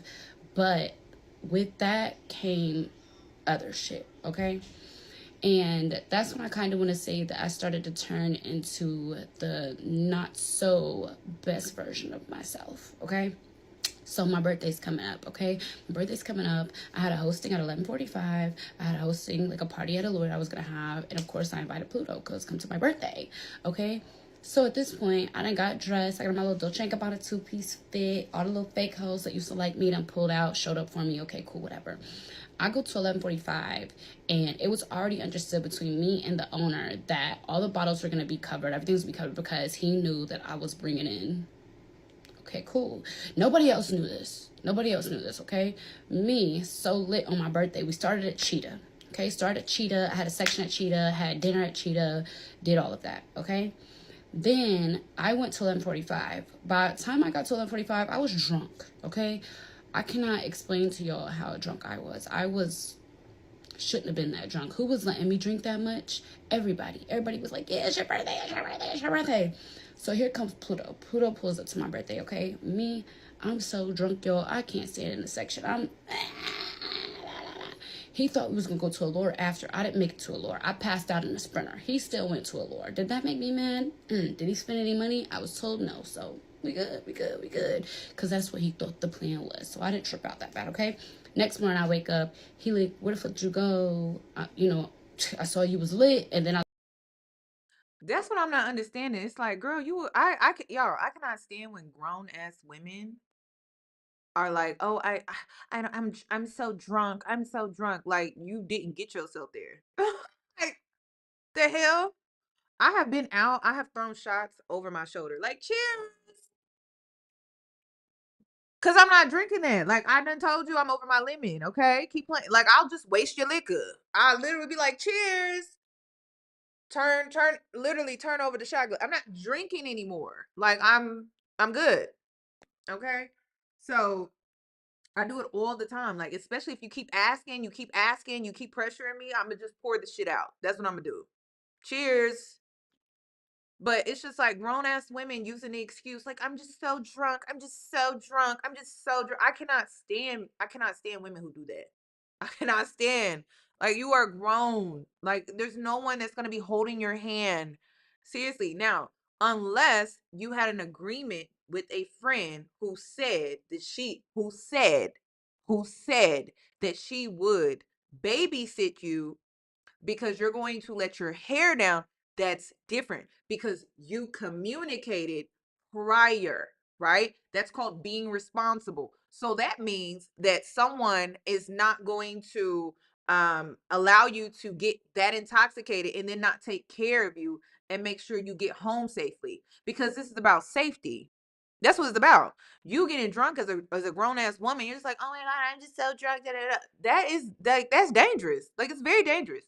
So if you have a friend and y'all agreed prior and she's allowing you to get intoxicated or whatever the case may be, then at that point, okay, like there's an exception because you communicated, your friend agreed, boom, boom, boom. But when you just get drunk and you don't communicate at all, and you're just acting like just a mess, that is so annoying. So just make sure you're communicating prior, and hey, just be real. Like, I just need to have a good night. I just need a night off. I really need to let my hair down. Da, da, da, da. I've done it. Like, I've literally done it, but I made sure I had the right people around me and I made sure that someone was there to take care of me. Otherwise, never, like never am I ever doing that. So just keep that in mind, because it's dangerous. Like, when you get intoxicated like that, people can take advantage of you and things can happen without your consent. So just be careful. Just be careful. Be careful. I looked up and you was gone. I'm like, yeah, I was lit. I was drunk as fuck. Whatever. So he was like, okay, we'll pull up on me later today.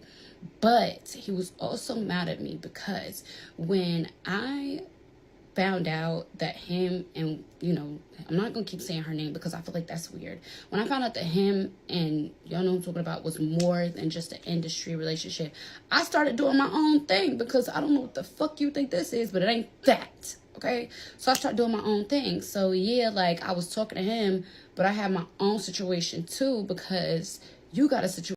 Low key, I want Dez's story. I do. I want Dez's story because she had this man out here in matching outfits. I just want to know, sis, you probably didn't give it up on the first night. I don't know. I just have a feeling. I have a feeling that they probably dated first for a while, cuz this man he was out here. They was matching a lot, actually. When he was with Des, they was matching a lot. They was. They was still not saying that puts her above any of these other women. I'm just saying, like, what was Des out here doing? Seriously. Or she could have been just the type where she was just playing it cool, you know? She was just playing it cool or something like that. I don't know. I want to know more about what she did compared to what this girl did, because it should be studied. It really should. I'm interested in learning, like, what the two did differently, because Des was with him the longest out of all these women that he was with. He was with her, it seems like, the longest series. And she had him, same with Sierra too. And she had him in like matching outfits and things like that. So I wonder what Des did so differently that made Future put on a matching jacket and like match her so much. I'm interested in knowing what that was like. What did she do differently? Situation, and I'm not about to just sit around and wait for you. What the fuck do I look like? I'm not one of them. Listen, I'm not a yes man. I cannot sit there and just let anything happen up under my nose. Like, even though I was still a little green, at the end of the day, you stepping out on me, okay, cool. So I'm gonna move on, okay? And so I thought. So he was like, pull up on me, whatever, whatever. The next day, I'm like, okay, cool. I pull up on him, and he gave me my first AP, right? You know what? I could see it from that point of view, that maybe she was just, at first, maybe the relationship was industry, and then maybe it turned into something else, maybe, possibly. That, I mean, I could see that. I could see that. So when Des went into it, she wasn't green at all. She was just business. I could see that. I could see that. Great point. Great point. Okay, cool, whatever. It was ghetto. I pulled up to the studio. He was like, happy birthday, gave me my watch. I put it on, sat there with him for like an hour, and then I got the fuck on and went back to who I was dating at the time, because it was like, I was one of the first girls I think that he ever dealt with that just said, fuck you, you're not gonna keep playing with me, okay? And that's what it is to this day. This is how it goes. We beef a lot, okay? Right now we're on bad terms, okay? And I wish he would call my motherfucking phone, especially when I'm getting bold like this, because I'm really playing in his face right now. And I love that for me. So anyways, birthday comes up, gives my first AP, okay, cool. He then ends up finding out that I'm dealing with somebody else. Okay, cool. And then he drops that little bit, watch it cost nothing. Because he pretty much was trying to shit on me and be like, yeah, bitch, I gave you a watch, but that don't mean shit. And so me, I was like, you making songs about me? Imagine me, a dancer in Atlanta, going to work. Everybody's blasting his new album, whatever. And they play that little bit, watch it cost nothing. And I'm wearing this AP on my watch, like, on my wrist, like, you want to play, bitch? Let's motherfucking play. I went on a rampage, okay? I Girl, went on a rampage. I was outside. girl, it wasn't clicking. Remember what I said? I was like, girl, just go listen to his music. Just, just go listen to his music. Like, what are we doing? Just go listen to his music. That's all you got to do. So she did listen to the music, and it still didn't click for her. Okay. I was outside, so outside was me. I was outside, okay? I'm Gorgeous Doll outside. Outside Gorgeous Doll, that's a cold bitch, okay? She do not play, she gets down, okay? So, me feeling all these shots. I'm getting shots thrown at me left and right. And it's like, in Atlanta, everybody loves that man. So that song played 24/7. And there was a couple other songs, but we ain't gonna get into it. That was the one that touched me the most. Because imagine me, like I said, sitting at work and this song come on. Bitch, you talking to me. Okay, cool. Let's get. Okay. I'm okay. Future, come to the front, sir. So you deal with all of these women because they are your muse when it comes to your music. Is that what he be doing? So he deals with all of these women. He he harvests off of their energy to create his music. Am I getting that right? So he used her. He probably used some other girls. He used some other girls. Da da da da. Because sexual energy, it can create, it can inspire, it can. And this is why girls need to be very selective about who you give your sexual energy to, because they'll take your sexual energy, they'll take your energy, and then go create with it and make millions of dollars when you could have used that shit. You know what I mean? So Future, that's why you be running through all of these women, is because, well, it helps you create you. These women are your muse, and you take that right into the Yeah, male Taylor Swift. Yep. You take that right into the studio and you make all of this music that people love, that people can relate to. Okay. That's what we expected from Summer Walker and all SZA, but girl SZA, I don't know what her last, I don't know what that was about. And then Summer Walker, Heart of a Dummy, I don't know what that was about. I can't stand that song. It just sounds like Heart of a Dummy, not Heart of a Woman. Please change the title and stop putting that on us, because I don't want to listen to that. It just seems that it seems like men know how to utilize that energy, and women do not. That's what it seems like. And it seems like women are getting caught up having kids and all of this stuff. Halle Bailey. And then yeah, I'm throwing shots because we got to call it what it is. Halle Bailey. And and y'all supposed to just enter into these relationships, get what you need from the relationship to create, and you go back to the studio to make music, you make magic. They've been doing it for years. Okay, they have. They've been doing it for years. R&B soul has been around for years. Drake is a great example of that. So it just seems like the girls are not getting it. Like the girls are in their feelings. They're not really in their bag. Carisha too. Cause y'all tried to tell me, oh, Carisha is just in it for the bag. She in it, and she was green as hell. She was green as hell. She really thought she was gonna marry that man. I tried to tell y'all that. She was in love. Now she may not have entered the situation with that mindset, but she definitely left the situation with that mindset. So it just seems like Erica Badu. Now, Erica Badu is, she a little different. She a little different. Erica is a man eater. She's a little different. She eat these men for breakfast, lunch, and dinner, and then she'll eat them to have a little snack on the side. You know what I mean? So, maybe y'all should take some notes from Erica Badu or something. I don't know. I don't know. I don't know. But this like Future just he be using these girls, and he be making and creating money and music off of them. Basically, that's what I'm getting from all of this. Let's get to it. Let's get it. So, like I said, I started getting outside or whatever, and I start wearing a watch. Every time the song plays, popping it, okay? Because, bitch, don't ever motherfucker play with me. You're mad, okay? And long story short is he was mad just because I wasn't conforming. I don't conform like the rest of the bitches. I just don't. At the end of the day, you played with me, so let's play this game. Let's. Girl, you conformed on the first night. Oh my God, y'all. Pray for this girl. Did she not know that she conformed on the first night that she gave it up? Even before she gave it up, she conformed when she went into that little back room at the studio and went to sleep and waited for that man. Girl, you was conforming before you even like, girl, what are you talking about? Now I see why he's saying she's delusional and messy. Because girl, you was conforming before he even paid you for the one night that he had with you at first. So what is she talking about? Oh, I don't conform. Well, it seemed like you was willing to do a lot. You was willing to do a lot of compromising when because he had some money. That's what it seemed like. Game Boy, yeah, let's play. So I started doing like all types of shit, y'all. I was doing all types of shit. We're not gonna get into it. But I was tweaking, okay? Tweaking in Atlanta. And at the end of the day, not only did I just get that watch, but I got my car too. A lot of people have a misconception about that, but I don't really care to clear shit up. You saw it. You saw it, okay?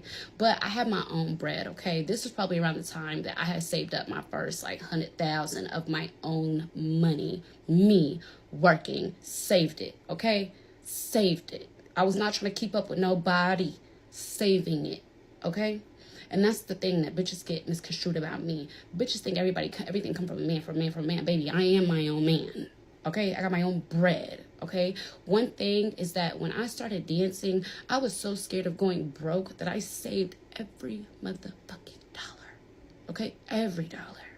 But anyways, besides the point. So yeah, birthday came and gone. Okay, cool. Me and him beefing, but I still have my little outside situation going on. Okay, we end up stopped talking. Okay, we stopped talking for a good like 6 months because I was tweaking, and at the end of the day, you was in this public ass relationship, so go on. You know what I'm saying? Like, I just couldn't bring myself to conform to what the fuck he thought I was supposed to be. At the end of the day, you want to act up, I'm going to act up, and we both going to be out here acting the fuck up. So anyways, from there, I had end up, working at Allure. Everything was going good at Allure. I'm making money. Okay, cool. Allure ends up getting shut down. There was like a bad situation. We don't got to talk about it, whatever, because I'm still cool, whatever. So from there, I end up going to Magic. Okay, so I start working at Magic. Everything's going good. The thing about it is that I'm already known in Atlanta now. Everybody knows Gorgeous Doll. So me going to work, making money was easy until I met Baller. And Baller is a guy that goes into Magic City and takes money away from the girls because he's an outside agent. He's not an employee there. So pretty much like their own in-house pimp. Okay, so I'm working at Magic. Everybody knows me. I'm making money. Everything's going great. Okay, until I start beefing with him, with the Baller. So I'm telling Magic, the owner, like, look, I ain't never worked at no club that takes money from girls like this. And then you're letting a man tell us we have to give him a certain amount of our money. That's not right. They're like, oh, well, Baller's his own person. No, this is your club. This is your club. So at the end of the day, no. And my thing is, I understand like girls who don't get put on to money that do shit like that, but I don't need no help doing nothing like that. Okay. So it was one day I was in a bag. It was like we all had made $1,800, and the Baller nigga wanted $500 a piece, $500 each girl. He ended up walking out with $6,000. We ended up walking out with $1,300. So I'm like, what? A girl I was cool with spoke up. They fired her the next day.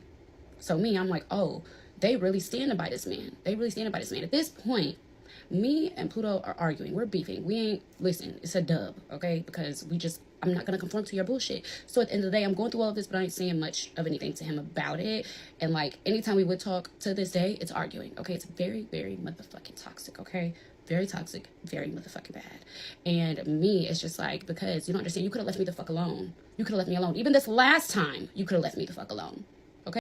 Listen, I be trying to tell y'all this pimping stuff, it's real simple. Some of these pimps be in marriages. Some of these pimps be on the street corners.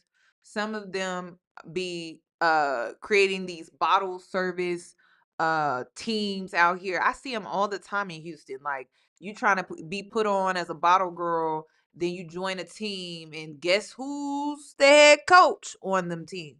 Men.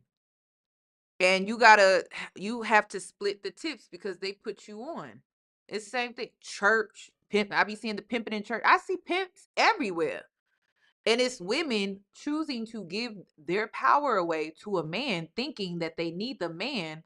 And it's like these clubs, these churches, all of these places that I'm listing off, if it wasn't for women supporting those spaces, they wouldn't even be open.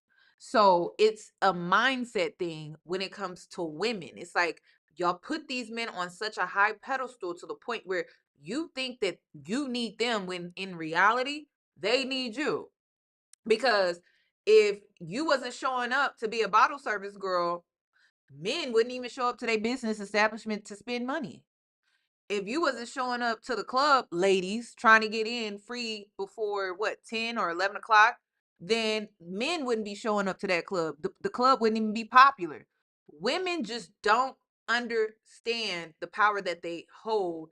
And part of it is because you put money above all else, and you need to be more principle based, because then you wouldn't put money above all else, and then you wouldn't be getting played like this. A lot of majority of the stuff that I be seeing when women be getting pimped and things like that is because they're so green for money that they actually are putting themselves in a position to truly be taken advantage of, to where men are able to make money off of them. And then it's a mindset thing too. When you let a man get in your head, another thing that I cannot stand is when I be seeing women allow a man in their head. Why are you allowing this man into your head? You don't even know him like that.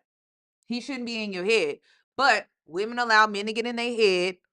Then they start to weigh on their self-esteem. They start to weigh in on, then men are predatory. So they sniff out your insecurities. They sniff out all these things about you. They learn all about your personality and everything like that. And so now they got the whole playbook.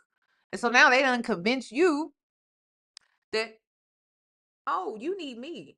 You need me. Even though we know how it really goes. Like, these men be needing these women. Like, I'm telling you, if it wasn't for women showing up to the whole nightlife industry, like the industry would be dead. It would be dead. There would be no industry. So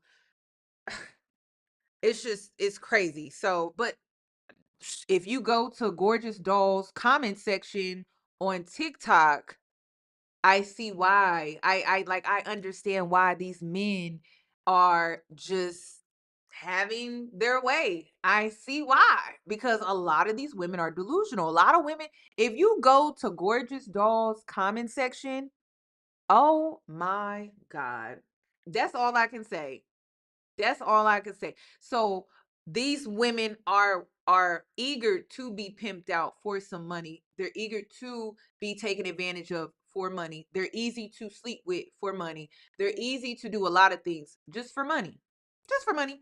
And then it's so crazy because even Gorgeous Doll, she was making good money in the strip club, right? But she felt like she needed a future for money. And it's like, girl, don't you make good money on your own? Now, of course, he came in and he did multiply what she's making, but you was really doing good on your own to the point where you needed to choose principle over money. And then you wouldn't even be in this situation right now, but you chose money over principle. And so now you're in this situation. So I don't even know what advice I should even give women anymore, because at this point, it's like you just don't see the power that you have within yourself, but you'll quickly give it to a man so easily with little to no work, little to no effort. You'll give him your sexual energy, you'll give him your time, you'll give him children. I mean, no wonder these men don't want to commit. No wonder they don't want to settle down. They get everything for free. Like, seriously, they can pimp you out, they can impregnate you, get a legacy, they can get whatever they want with no work. None. So, and it's just crazy. And then women keep blaming men, but it's like, you have to look in the mirror too. Like, every woman has to look in the mirror and think, how did you contribute to the culture and where it is today? Because it didn't just get like this. And these men didn't just get these mentalities out of thin air. Like, seriously, they're having certain experiences and then they're going back thinking like, oh, well, I could do this, I could do this, I could do this, I could do this, I could do this. So I don't have to really do much. So I mean, and then you got to understand, like, when men give women their time, they see it as an investment. So, like, some women are not being invested in because, well, you not selling free milk. You not giving me free milk. I can go get free milk from this girl, this girl, this girl, this girl. Like, I don't need to pay for milk for you. And then y'all's milk is not even regular cow milk. Some of y'all's milk is oat milk and almond milk and cashew nut milk. And some of y'all be making your milk at home. You're vegan. You just be making the shit at home. So it's like, I don't want to deal with all that. That's too much work. I could just go get some free milk. So that's how men are out here moving. And it's because, well, on you have this other group of women out here that are just, they're willing to do whatever for money, fame, and clout. Seriously. Money, fame, and clout. They're willing to do whatever. It doesn't matter.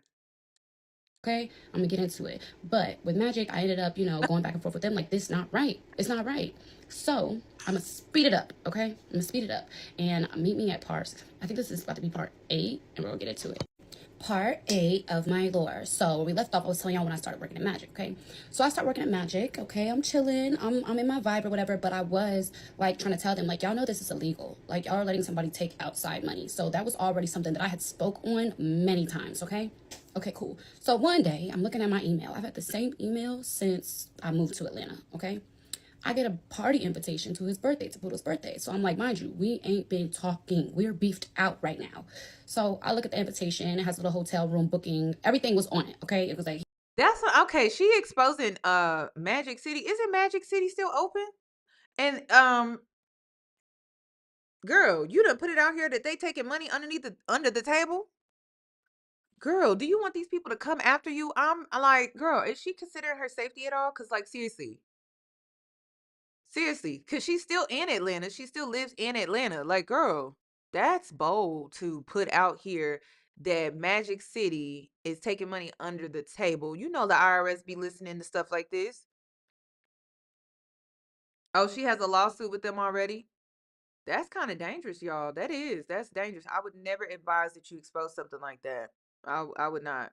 Oh, she's in Miami now. Okay, that's better, kinda. But be careful about doing that, cause mm, Here's your room, here's your da-da, come to this birthday party.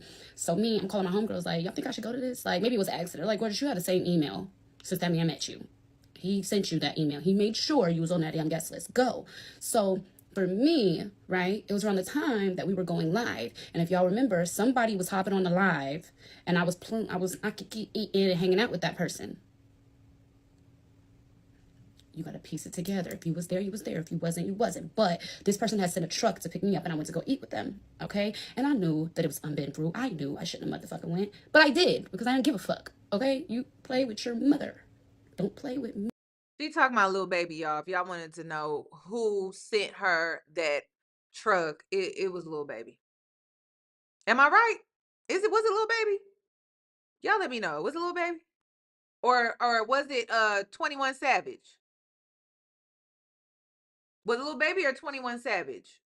Y'all let me know. Which one is it? Let me know. Me, because I get down. Okay. So, anyways, I go start hanging out with that person. Okay, that person is really real close to him, or whatever. So then I had got the invitation to the birthday party. So I'm like, oh my god, shall I go? And I'm like, no, Courtney, this is playing into the hands, playing into the bullshit. Don't go, don't go. But what did I do? I went. So the same person that was getting on my live, of course, was going to be there too. So I was like, oh, are you going to Vegas? Are you going to party? He was like, yeah, you going? This person ended up kind of like feeling away because we had went to dinner a couple of times, but it wasn't nothing to feel away over, you know? But they also were just like, he had told me like, it's been plenty of times that me and him have dealt with the same girl. And I'm like, look, I'm done with that person. 21. So as soon as he seen me moving on, but not just moving on, but to somebody that he was close with, that's when he sent that invitation to my email to come to his birthday. Just in case. Just in case. I mean, we do like receipts. Just in case. Just in case. Anybody? Okay, cool. I go. I fly out to Vegas. I go to the birthday party. Okay, cool. When I get to the birthday party, this same person that was on my live that y'all had seen send the truck for us to go eat was there. So I had my own room, okay? But my room wasn't ready when I landed. So that person was like, you can come get dressed in my room. It's good. You good. Okay, whatever. And he was there with like 3 other girls. One he was dating. The other one was his best friend. And there was this other girl. Okay, cool, whatever. So he was like, you can put your luggage in my room. We're about to go to, I guess, it was like some little party that he was having in the penthouse part of this hotel. So I go put my stuff in there, change real quick. We all go to the party. So when I go to the party, I'm chilling or whatever, but he sees me and I'm just like, yeah, bitch, I came, whatever. But it was not what I expected, okay? I had my own room, my own situation. Like, not situation, but I just had my own room. Like, I wasn't up under him. You get what I'm saying? So we all... Conforming yet again. This girl, does she not realize that that's what she just conforming yet again? All he had to do was send you a little invitation, girl. That's it. Damn, you don't what this y'all ladies. This is why these men don't be outside your window with a boombox over their shoulder playing a R&B song, crying, wanting you back. This is why they don't do it. All they got to do is send you a little invitation to your email, and he's right back where he was, like he never left. That's why. Like back in the day, listen, these men had the little boombox over their shoulder, crying in the rain, playing. I don't know. God, let me know what song it was. But you know, you seen it. You some of y'all may be young, you ain't seen it. But it's like crying in the rain, trying to win you back. This all he had to do. And how much you want to bet? His assistant or his party planner sent her that email. Like the invitation, he probably didn't even create it. Crazy. ended up going to what the fuck is the club called? It was a strip club in Las Vegas owned by the boxer or whatever. We ended up pulling up there. That's how I had met him and met his daughter, and you know, everything was cool. Okay, cool, whatever. So me, I was just on my own thing. Okay, I was just on my own thing out here at this man's birthday. So I was kind of confused, like, why would you invite me out here? And I know that there's a million hoes out here, and what was the point?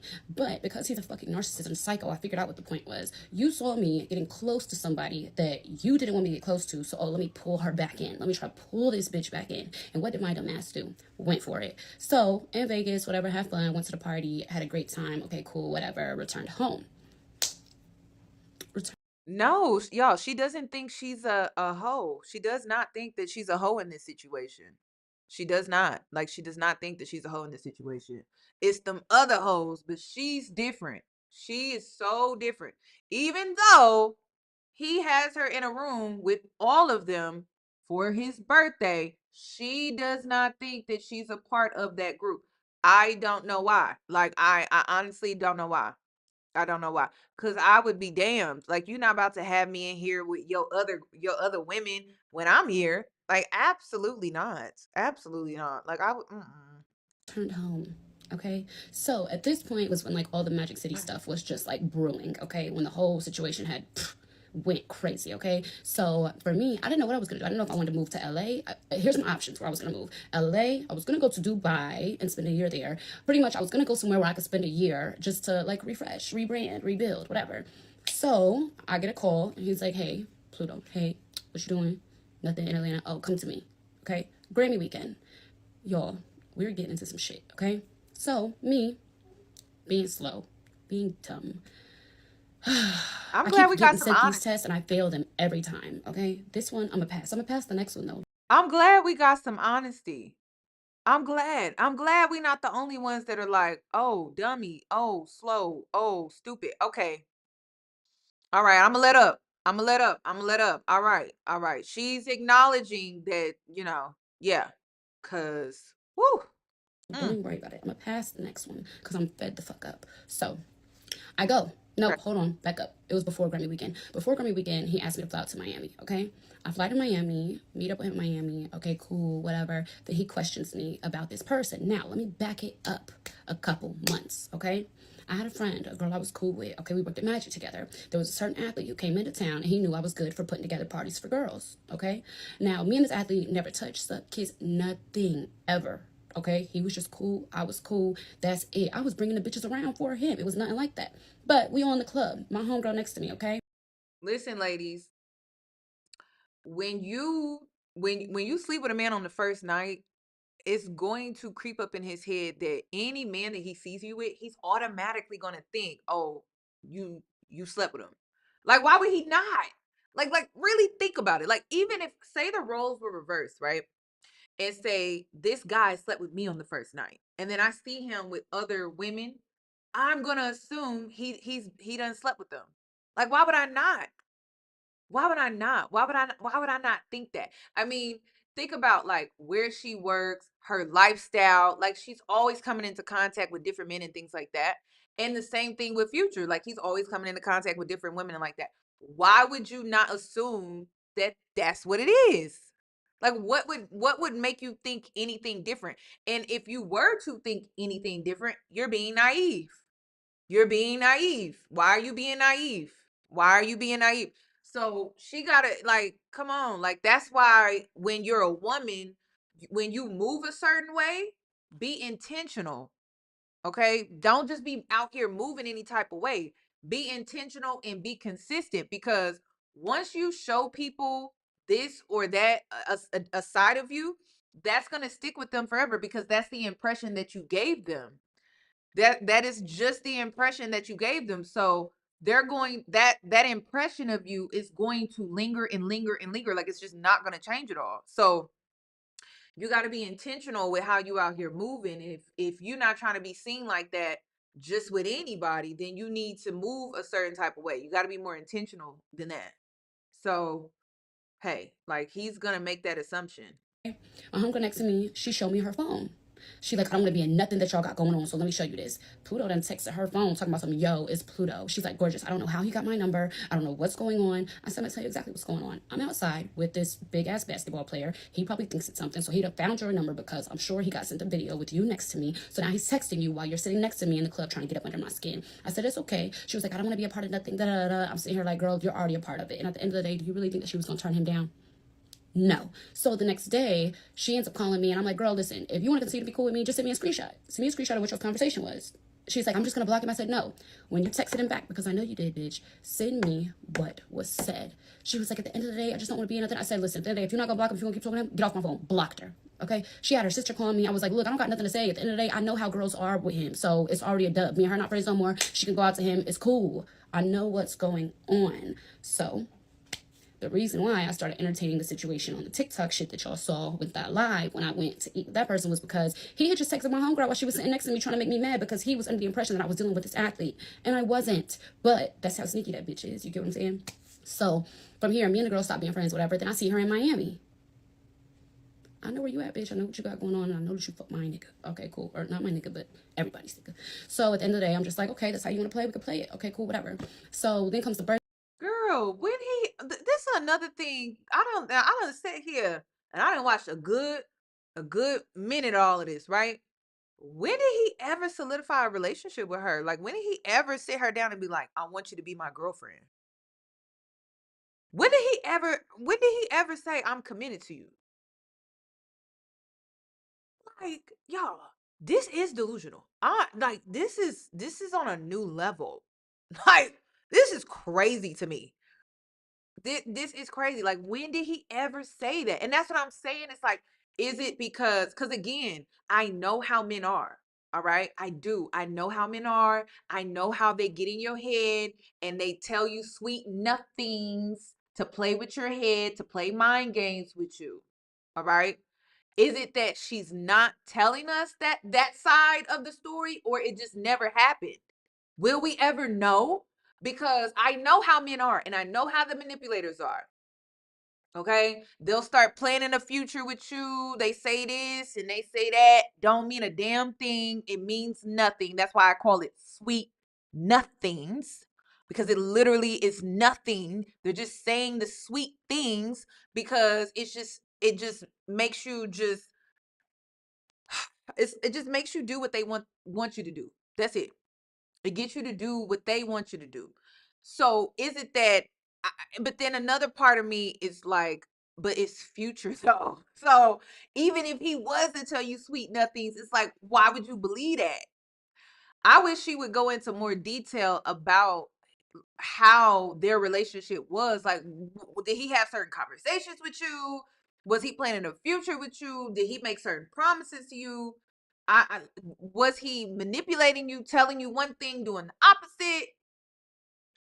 I just now one thing that she did say was the Des relationship was supposed to be an industry relationship. She did say that. She did say that. And then come to find out it probably wasn't, or was it?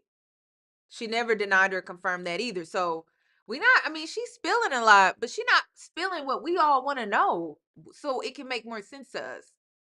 Birthday, all that. Okay, let's back it on back up. So at this point, he's like, come out to Miami, come see me. I'm like, okay, cool, whatever. At this point, I'm going through everything I'm going to do in Magic City. I ain't doing shit. I'm just chilling, right? So what do? I get on the motherfucking flight and I go, okay? I land in Miami. I go to my room and I'm chilling, okay? He pulls up and his first question is, so you fucked, talking about his friend. Girl, what?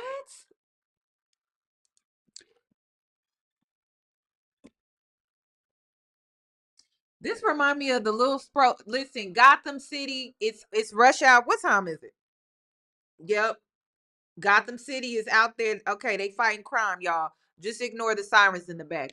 Gotham City is is just on one today.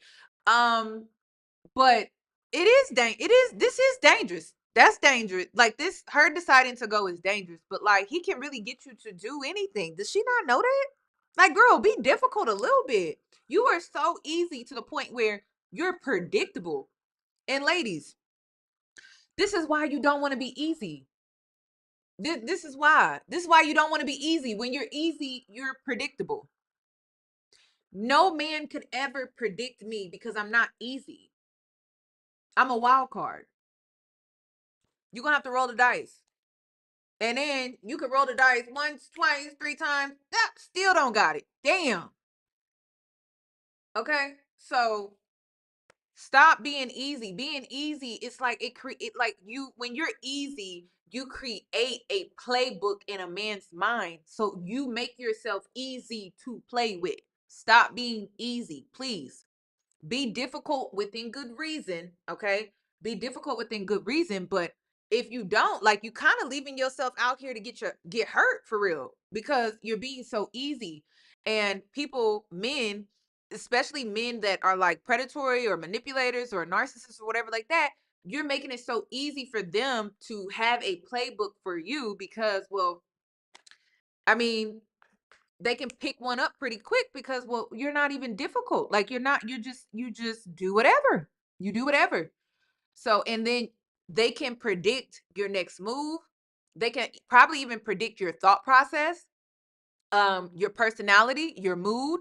They can predict a lot of things about you. And when you're easy, it's just like, here's the playbook. Here, I'm giving you the playbook. Play me. Thank you. So easily, no work at all. So don't be easy. Don't be easy. Like you got to be difficult within good reason, because being easy, it just only makes you readable. Readable. It makes you readable without a man really truly investing in you to the point where he has to invest in you in order to understand you, to know you. Otherwise, you're just going to be a mystery. You're just going to be a mystery because you're not readable, because you're not easy. That's what this is about. Like, there's a reason why, like, ladies, there's a reason why this is taught to women. It's not just because uh, you shouldn't be sleeping around because, you know, that's what men do. It's not always misogyny. Like, it's protection sometimes.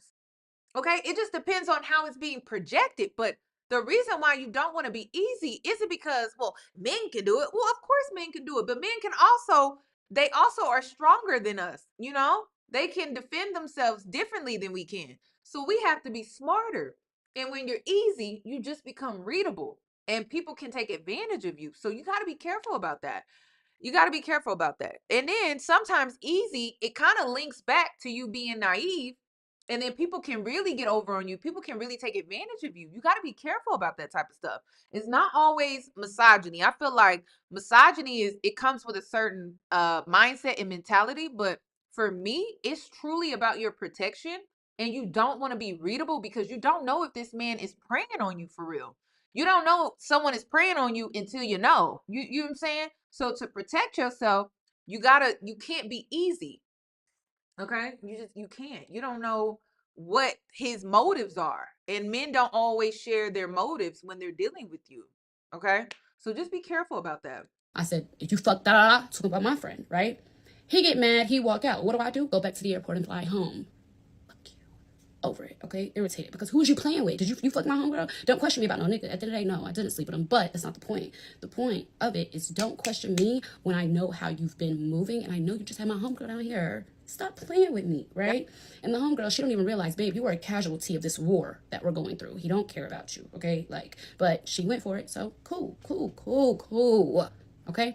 I go back home. I leave him. It was the first time that I ever really just said, you know what, fuck this nigga, I'm getting on this plane. You got me fucked up. Went home. He really didn't expect me to leave. He had been like, I'm gonna come see you a little later. I'm hot right now. Like, I don't give a fuck if you're cold. Goodbye. You thought you were just gonna be able to walk out on me and I was gonna sit here and wait for you until you decided to come back and talk about the situation? No, you could. So I went home. Okay? I went home, blocked all his numbers. Okay? About a day later, he called my business phone. He's like, yeah, so I'm just trying to change, all the bullshit. I'm Oh, really wait, believing wait, it. wait. Okay? Don't He say. said he was gonna change. See. I knew it. Didn't I tell you? I said I knew it. I knew Pluto, sir. I knew you was saying things to her because I'm like, she really delusional. Like this is kind of scary delusional. But I knew it. I knew he had to have been telling her something, in like something. He was telling her something because I didn't want to just think this girl is just completely, she done made up all of this in her head. Like he had to have had certain conversations with her that led her on to believe that this relationship was more than what it was. So he was definitely playing her when they were having certain conversations. Cause I'm just like, but she's not going into details about what he was telling her. But she just gave us a little glimpse of, I'm gonna change. Okay. All right. Change, gonna do better. No. A bunch of All right. bullshit. Okay, so what do? I go meet with him for Grammy weekend. Oh my I'm God. about to get into it at the next part because we're gonna make it up to Miami. What happened in Miami? I told that man. I told him, stop playing with me. Stop playing with me. Stop playing with me. Now I'm to the point where it's just like, you want to keep playing? You think I'm a motherfucking Game Boy? You think we're gonna keep playing? Okay, cool. Let's play my way. Let's play my way. Let's play how I like to play. Because at the end of the day, I've been dealing with this shit on and off for 5 years. I'm tired. So I feel like this is kind of like my bow out. It's like I'm bowing out the situation. But I'm not going to bow out the situation without everybody knowing all the motherfucking shit you put me through. And to be honest, I'm still keeping it cute. I'm not even getting into a lot of the details. But I will. Stop playing with me. Stop playing with me. Stop playing with me. Stop playing with me. And what do you keep doing? Playing. So now I want to play. Now I'm clocking in. And I want to play. I do. Because it's like at the end of the day, I've seen you do so much shit to all these girls. And my thing is that I'm the one bitch. The one that you cannot play with. I don't allow him to play with me. You get what I'm saying? We're going to go toe to toe, head to head every single time. Girl, he been playing with you this whole time. He had you flying here, come see me, come see me. This man ain't had to come see you at all. What are we talking about? My biggest thing about it is you could have left me alone. You could have left me alone. But no, let's play. Let's play, let's play, let's play. Let's play then, babe. Oh. I was quiet. I was sitting here. I was like, oh, I'm making some active adult orders. Yeah, this bitch just texted me because y'all sending him all my shit, right? He thinks he's gonna send it. Hold on, wait a minute. What does that say? All the girls in future stable to him after I did a story time. Girl, does she not know she a part of the stable? She don't, I was quiet. I was sitting here. I was like, oh, I'm making some active adult orders. Yeah, this bitch just texted me because y'all sending him all my shit, right? He thinks he's gonna send a gag order. And I said, okay, send what you want to send from your lawyers, and I'll send from mine back. Because, babe, not only are you texting my phone an admission of guilt for everything that you fucking put me through, but bitch, do you not know that I know the law? I'm gonna keep going and keep going and keep going and keep going and keep going. Because that's what you kept doing to me. You kept going, kept fucking playing. And I told you to leave me alone. And what did you do? You text my phone, talking your shit. So now I'm gonna keep motherfucking going. All the bitches in the stable, y'all can keep calling his phone. I'm not gonna stop. A lawyer cannot gag order me about my own personal life. You are a public figure, sweetheart. I am an influencer. There's shit that's, you cannot shut me up. What the fuck? I was like, do you know your laws? Do you know your laws? Got his ass with that one. But all you bitches who's on my story running back to him, babe, who, all this girl shit, but all you bitches is calling his phone. Keep calling it, because I'm not stopping. And one more thing, right? In the 5 years that I've dealt with you, never once have I signed an NDA. So you're going to lose. Listen, you might win a couple of the fights, but baby, I'm going to win the war. Please don't motherfucking piss me off, okay? Because at the end of the day, I already got a list of cases. So I pray to God. I pray to God that a lawyer reaches out to me. I pray to God because, babe, I'm already on it. I'm already on it. And I will take it there. And you know I will take it there. I'm going up against the whole club about them not only defaming my character, talking crazy about me, but also taking money from me. You think I won't go after you for me being an influence on the songs that you've made over the past couple of years? You think I won't come for that catalog? Play with me. Listen. I want one song on your next album to have any motherfucking thing to do with me. And bitch, I promise you on life, because I know you over there sitting in that motherfucking studio cooking the fuck up off of this shit I'm putting you through. You like this shit. That's why you texting my phone when I motherfucking argue. You should have motherfucking been quiet, because today I've been quiet. What did I tell y'all earlier? I literally said I think Future uses these experiences. Like he about to make some money off of this. He about to make a big bag off of this. This is what the girls should be doing, but this is what men are doing. They like, oh, I'm not about to be in my feelings about this. I'm about to be in the studio. I'm about to make some money.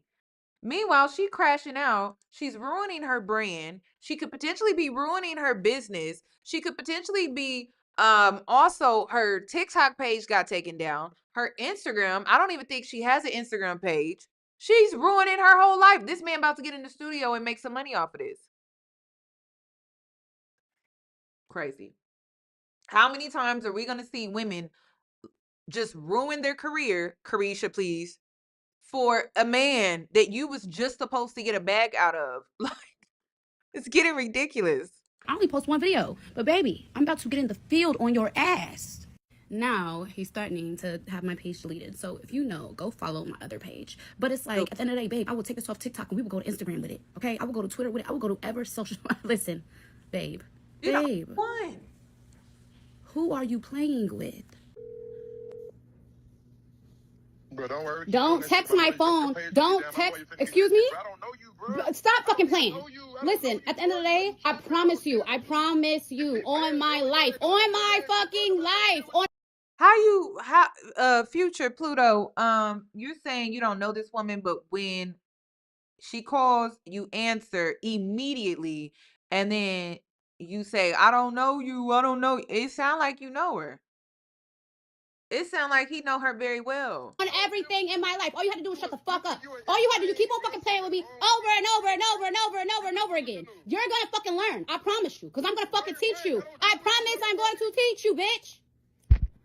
Listen, all you bitches that sit and hit my shit, I love that shit. Because guess what? He's sitting there going motherfucking crazy. Imagine his old ass in there going crazy, okay? Listen to him. He going crazy. Yeah, that's how I have him. And that's why you bitches is mad. But anyways, besides the point. You don't know me, but you just eat my ass from the back. Let's not do that. Let's not do that. Because he already knows I'm gonna push it to the motherfucking limit. Stop playing with me. One thing, you threaten a lawyer, a gag order, and then you threaten to take my page. And you think that I'm not gonna keep going? Stop fucking playing with me, bro. I was literally chilling, y'all. I literally did not post nothing for today, but the one little, oh, this is how bitches look. Because that's how you bitches look, calling him about my post. Listen, I'm about to private my page. I'm about to do subscription mode. I might even get on YouTube with it. I don't know how I'm feeling right now. But at the end of the day, he would have been better off calling me and being like, look, I'm sorry for everything I put you through, but I don't feel like it's right you make the story times like that. Like, you know that. And I would have been like, you know what? You could have got me, but you called me, or hold on, you texted my phone, popping it. I call you, let you know, stop texting my motherfucking phone. He's 40, she's 26, and she thinks she's going to teach an old dog new tricks.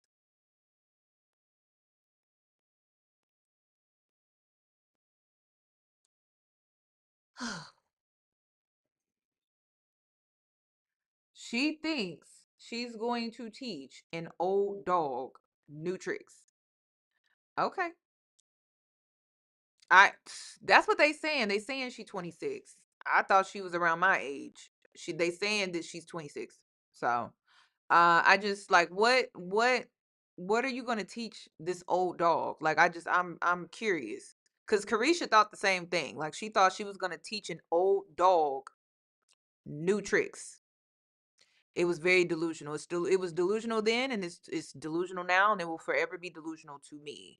You cannot teach an old dog new tricks. Now, what is an old dog? An old dog is a man who is a master manipulator. Okay? That is the whole reason, like, men who are eager to sign up for a transactional relationship with you, they're used to getting their way because they're a master manipulator. So you can't really teach him anything new or show him anything different at all because he's an old dog who is a master manipulator who's used to getting his way. So he done compromised a friend of yours that you was cool with, all with a text message, and then flew her out, probably slept with her, and that's all it took. You cannot teach an old dog new tricks. You just can't. The only thing you can do is move on. That's it. That's all you can do is just leave. I ain't even posting nothing today. Everything I posted was from yesterday, and it wasn't even that bad. Now I'm in the field. Now I'm tweaking. Now I am. You're gonna get the reaction that you've been asking me for. You've been asking for me to get up in that ass. You have. And I'm gonna teach you. I'm going to teach you the best lesson ever. And that's that you should be putting bitches on NDAs. Because you've been doing me wrong for motherfucking years. Yeah, I've been but at the end of the day, I'm done playing with you. I'm just done playing with you. I'm done listening to the talk. I'm done listening to bullshit. At the end of the day, this is your actions. This is what you did. This is the shit that you did. And if it wasn't true, you wouldn't be trying to take my page down, a gag order, and all this other shit. You're telling on yourself. Get ready with me to go knock this nigga the fuck out. Who are you talking to? That's all. Who are you talking to? Who are you talking to? Who's you playing with? And that's listen, y'all. I really tried to just do my story time and be calm. But that phone call got me a little lit. That phone call got me a little like, who was you talking to? Who are you talking to? And I'm crazy. I will pull up to every address, okay? Every address. And I got 5 of them, okay? 5 in Miami alone. You gotta be at one. Or maybe you're in the back room at Tootsie's being a whore. But at the end of the day, say that shit to my face. And I want security. I want them to try it. Try it. See, I can't really do my makeup because my motherfucking hands is wanting to, you know. Hold on, y'all. I literally just wanted to tell my little story time, do my little lore, and that's it. And the reason why I even did this lore is because I was told in confessional somebody already talked about it on the show. So I wanted to beat it to the punch. That's it. But you calling my phone, thinking you talking crazy? Oh, you're nuts. You're nuts. And you know I get down. So I don't understand why you would even make the threat of, oh, I'm calling my lawyers. They're going to take your page. I wish this motherfucking page would go anywhere. I wish it would. I wish it would go anywhere. I really wish it. Girl, they took her page. They took her page, y'all. They took her page. That's so ooh. Yeah, they took her page. Would, because who are you playing with? And the only thing that could save you right now is you, luckily, just by the graces of God, not being in Miami. Other than that, babe, I'm on the way. Okay, you don't even gotta listen. Shop active dolls. I shouldn't even be entertaining this. I shouldn't even be entertaining this old senior citizen. Like, I really shouldn't, because it's like, babe, you're already old as hell, and you arguing with my turn young ass. Like, but I'm crazy. I'm crazy. I'm delusional. Okay, I'm gonna show you crazy and delusional, babes. I'm gonna show you crazy and delusional. I'm going to show you. Let me calm down on my face. I'm gonna show you crazy and delusional. Okay? And whatever girls is with him, I really hope y'all got them hands. And I hope you know how to duck. Okay? Because I'm just like, for me, right?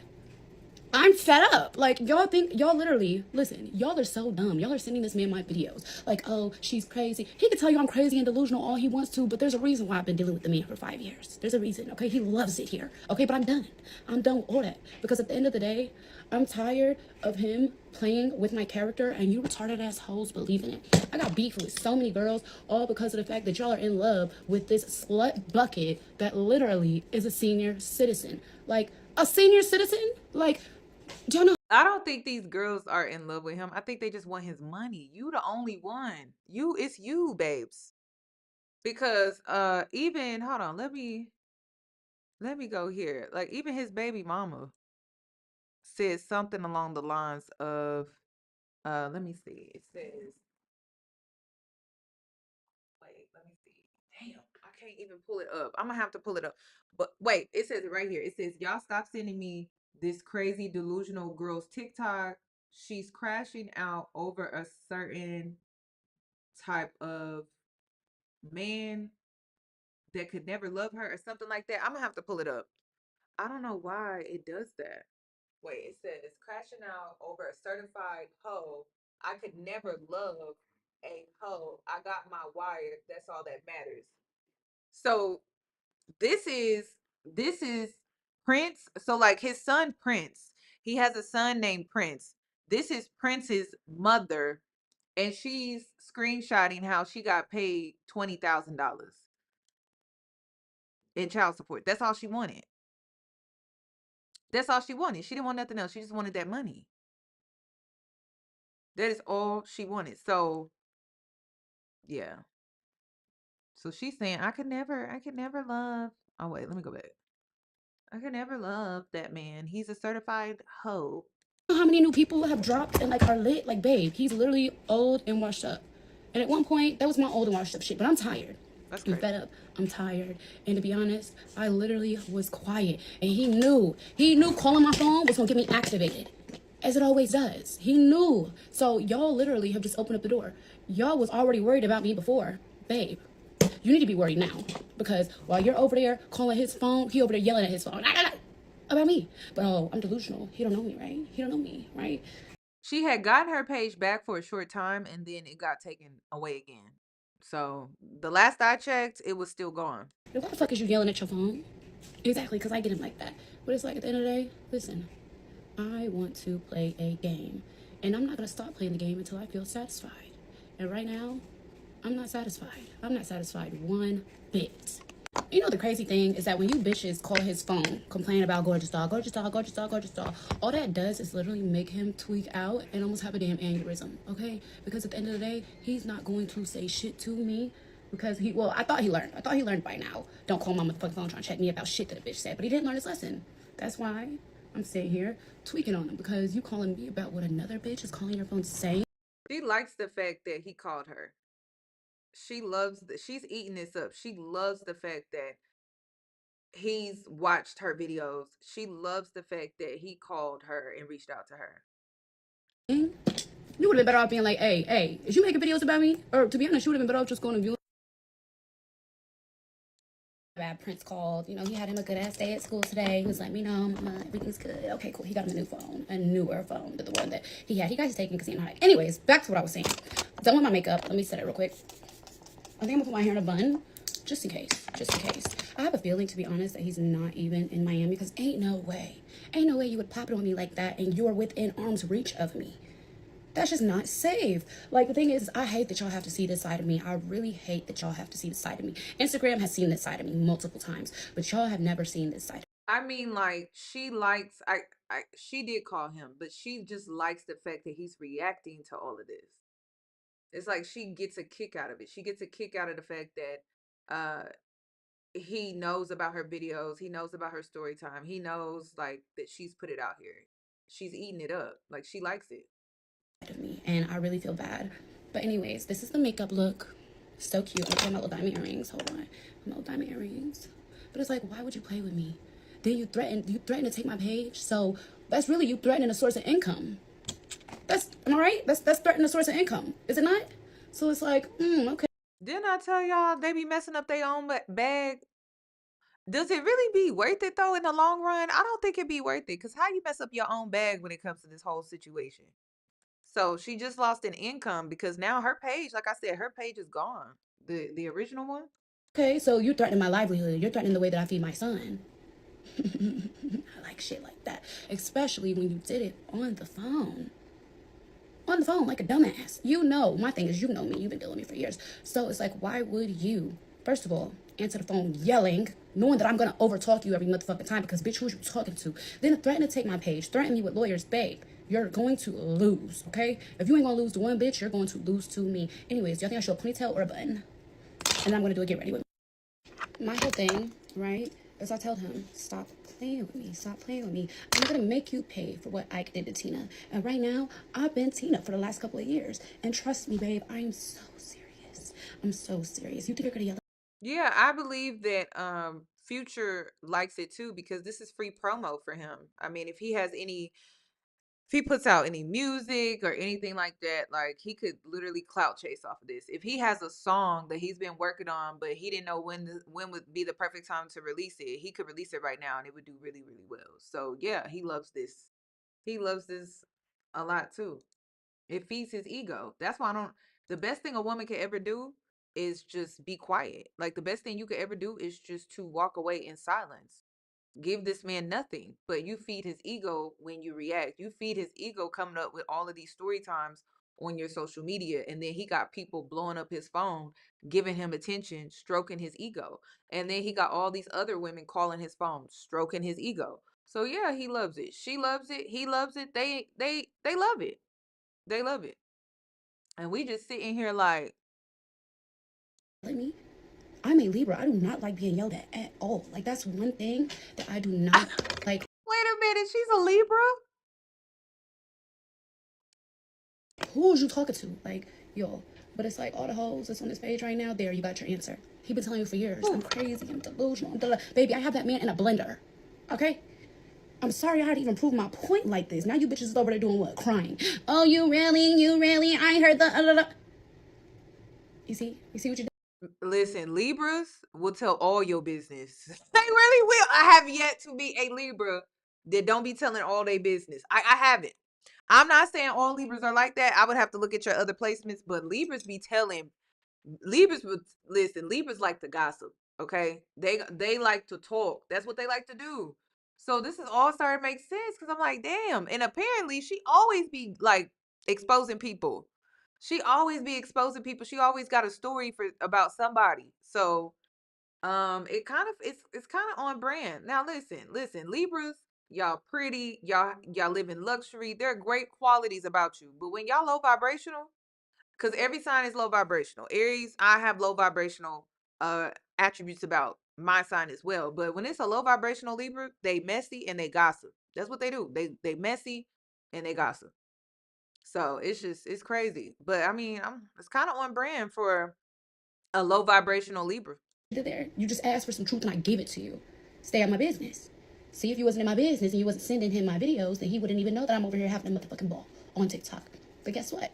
Now he knows I'm over here having a ball. Now he's over there yelling through the motherfucking phone. And to be honest, none of this would have happened if what? If you would have minded your business. Exactly. And that's the thing, is y'all be so pressed about gorgeous doll. Gorgeous doll, gorgeous doll, gorgeous doll, gorgeous doll. He literally cannot go a day without hearing something from one of you bitches about me. Gorgeous doll posted a new this. Gorgeous doll posted that. Gorgeous doll, gorgeous doll, gorgeous doll, gorgeous doll. The man couldn't leave me alone if he tried, because you'll always bring it up. Always. Every time y'all call his phone about something to me, he hey, yo, and that's today's lesson. Today's lesson is, it's one thing to call me just because you want to know something, but you're calling me and then Listen, I said low vibrational. Low vibrational. If you're not a low vibrational person, it's not going to apply. Low vibrational. Low vibrational Aries, we tend to be controlling, childish, manipulative, selfish, self-centered. I could go on and on and on and on about my own sign, y'all. Relax. It's going to be all right. Embrace your shadow side, because you could be a gossiper and use that to your benefit and network. You could. Because you can read people, you can read rooms, you can read situations. It's all about how you channel in your shadow side. Everybody has a shadow side. Not only that, but we also make up 12 zodiac signs. So relax. Relax. If it doesn't resonate, it doesn't resonate. But listen, Libras, the women, the low vibrational ones, they do. They like to chat. you texted me and said, everybody's sending me, everybody's calling me, everybody's sending me, everybody. Do you think I give a fuck? I don't. If everybody should learn something right now, which y'all And the reason why I'm saying like gossipers would be really, really good at networking is because, do you know how many people she knows? She knows a lot of people. And instead of her using who she knows to make money and create a resource, she too busy being messy and talking. Like, girl, make a bag. Like, I just don't understand, like, the people, like the girls that are like this. It's like, girl, go make you some money. You know everybody's business and everything like that. So then you know what everybody need. You know what it's there's a business in it. But if you only just in it for the tea, like, okay, hell, at this point she could make a blog, make some money that way. Some. should have learned it months ago. That's what I don't understand. I don't understand is y'all always see me on here, telling the truth, clocking it how I do. I clock all the bullshit, right? Y'all always see me on here clocking anybody that wants to lie on my name. What made you think that he would be any different? Y'all love him. Y'all are fanned out. Me, that nigga's a regular ass nigga, okay? And I'm gonna keep him exactly where he's at. Mad, angry, screaming at the phone, probably writing the best album y'all have ever heard. Okay? But at the end of the day, I just want to prove my point. You bitches will believe anything that man tells you. And the proof is in 2 videos before this. And that's the thing. That's the thing, though. Like, that what makes me mad is I don't like having to prove points to you bitches. I really don't. But let's line it up. Step 1, I made the video. Step 2, you sent it to him. Step 3, he started calling my phone. Step 4, I started tweaking more because I'm not stopping. Can't nobody stop me at all. And I really want everybody to learn that. I really want everybody to learn. Let's not fuck with gorgeous doll. Yeah. And then, like, life would be simpler. It would be a lot simpler. But anyways, I'm about to do my get ready with me in my next video. Of course, a more active doll. Y'all go shop active doll. But anyways, I hope we learned a lesson. Hold on. I forgot something. Just in case you're seeing this video, I want you to post one thing, because you're the public figure. You're the celebrity. Okay? I want one thing of defamation of character. I want one thing of you saying anything about me that's going to confirm everything that I'm saying. Didn't I tell y'all she wanted his attention? She got his attention. This is all. She just wanted his attention. This is crazy. That's it. She just wanted his attention. And then I'm going to take the steps that I need to take. So I suggest you shut the fuck up like I've been telling you to and leave me alone. You can call my phone. You can say sorry. I might stop. I probably won't. But I might. I might just have that little inkling of, Grandpa's sad. Probably not. But I told you, and I told these bitches to stop playing with me. Everybody want to play with gorgeous doll like I'm some weak ass bitch or something. I'm not the one to play with. And I'm It's so crazy because cancers always get a bad rep, but like Libras can be crazy too. Libras can be crazy as hell. So especially when they're unstable emotionally, like Libras can be crazy as hell. Like, everyone focuses on cancers, but nobody thinks about the Libras. Libras can crash out too. Okay. So it's interesting. the prettiest ones be the craziest ones. But you could have left me alone. You could have left me alone. You and the whole stable. But the whole stable is bothering me now. So now, do I need to start listing y'all out? Because I will list every single bitch. I will, baby. I will put you in it. I will put you in it. stay on my motherfucking business.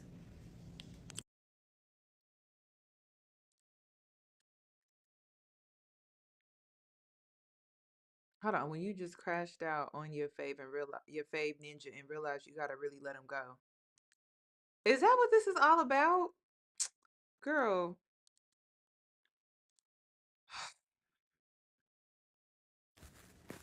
Academics, keep my name out your mouth. You're like every male out here, okay? You see one thing online and you just run with it. You don't do your actual real journalism and investigating. Like, you just come up with whatever you pull out of your ass. And that's fine, but if you're going to be an investigative journalist, learn the whole story. You clicked on a couple videos of mine, looked at me, and took me for face value, which is fine. I'm used to people count me out. But the thing about it is what you don't understand is, like, yeah, it is a lot of crazy, like, you know, bird-ass bitches.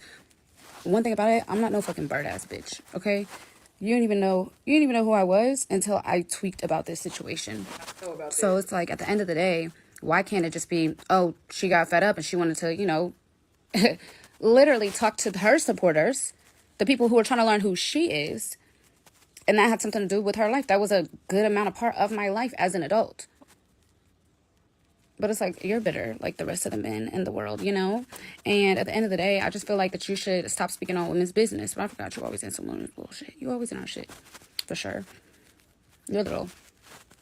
Is she talking about Jason Lee? But at the end of the day, I know that if I had somebody saying I raped them, I wouldn't be speaking on women issues. At all. Because you're the type of guy who can't even pay for it. You gotta take it.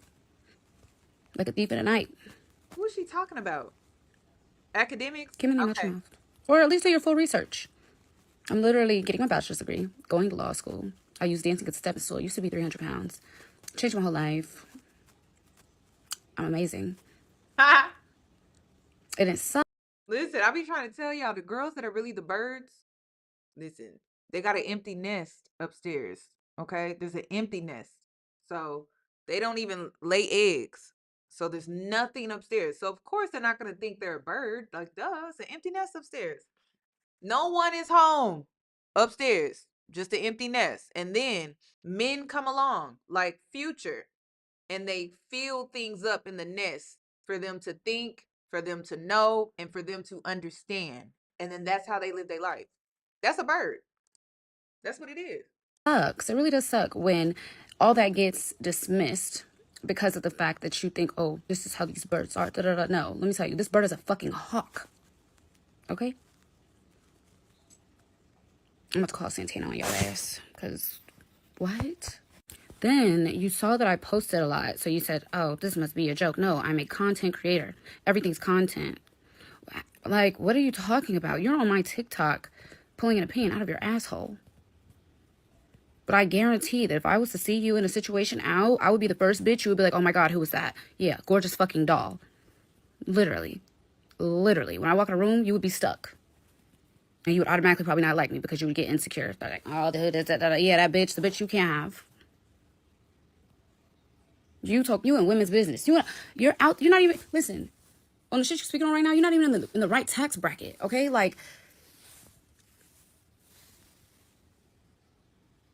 this is for, like, grown women and real rich-ass grown, like... No, do not put this on grown women. No, no, no, no, no. Please.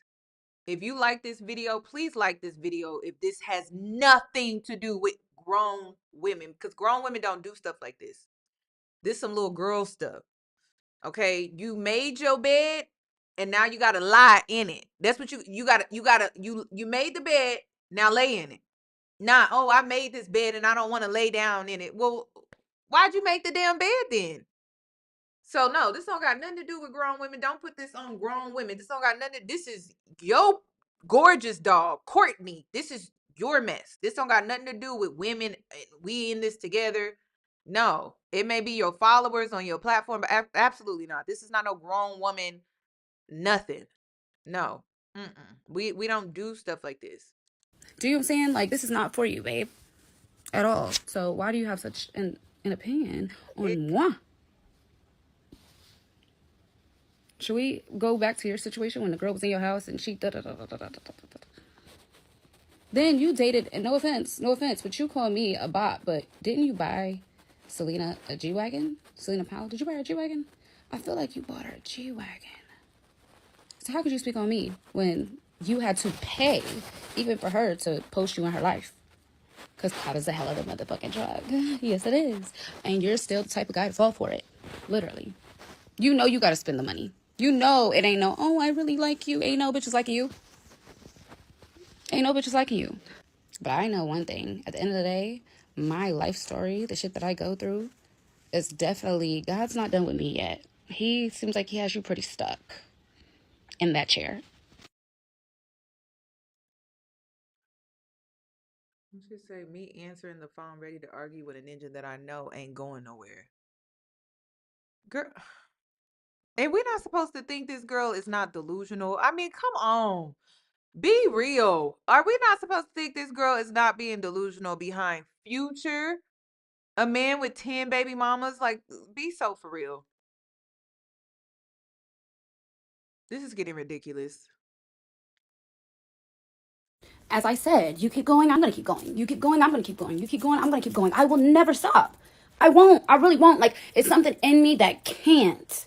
Like, it's not even me no more. This is gorgeous doll. Like, like when I become, that's Courtney. This is gorgeous doll. This is that motherfucker that everybody hate. Yeah, I already know. How the fuck you think you bigger than the motherfucking program? Oh my granny. Oh my granny. When I'm the fucking program. I I don't even know what to say after watching all of that. I don't even know what to say.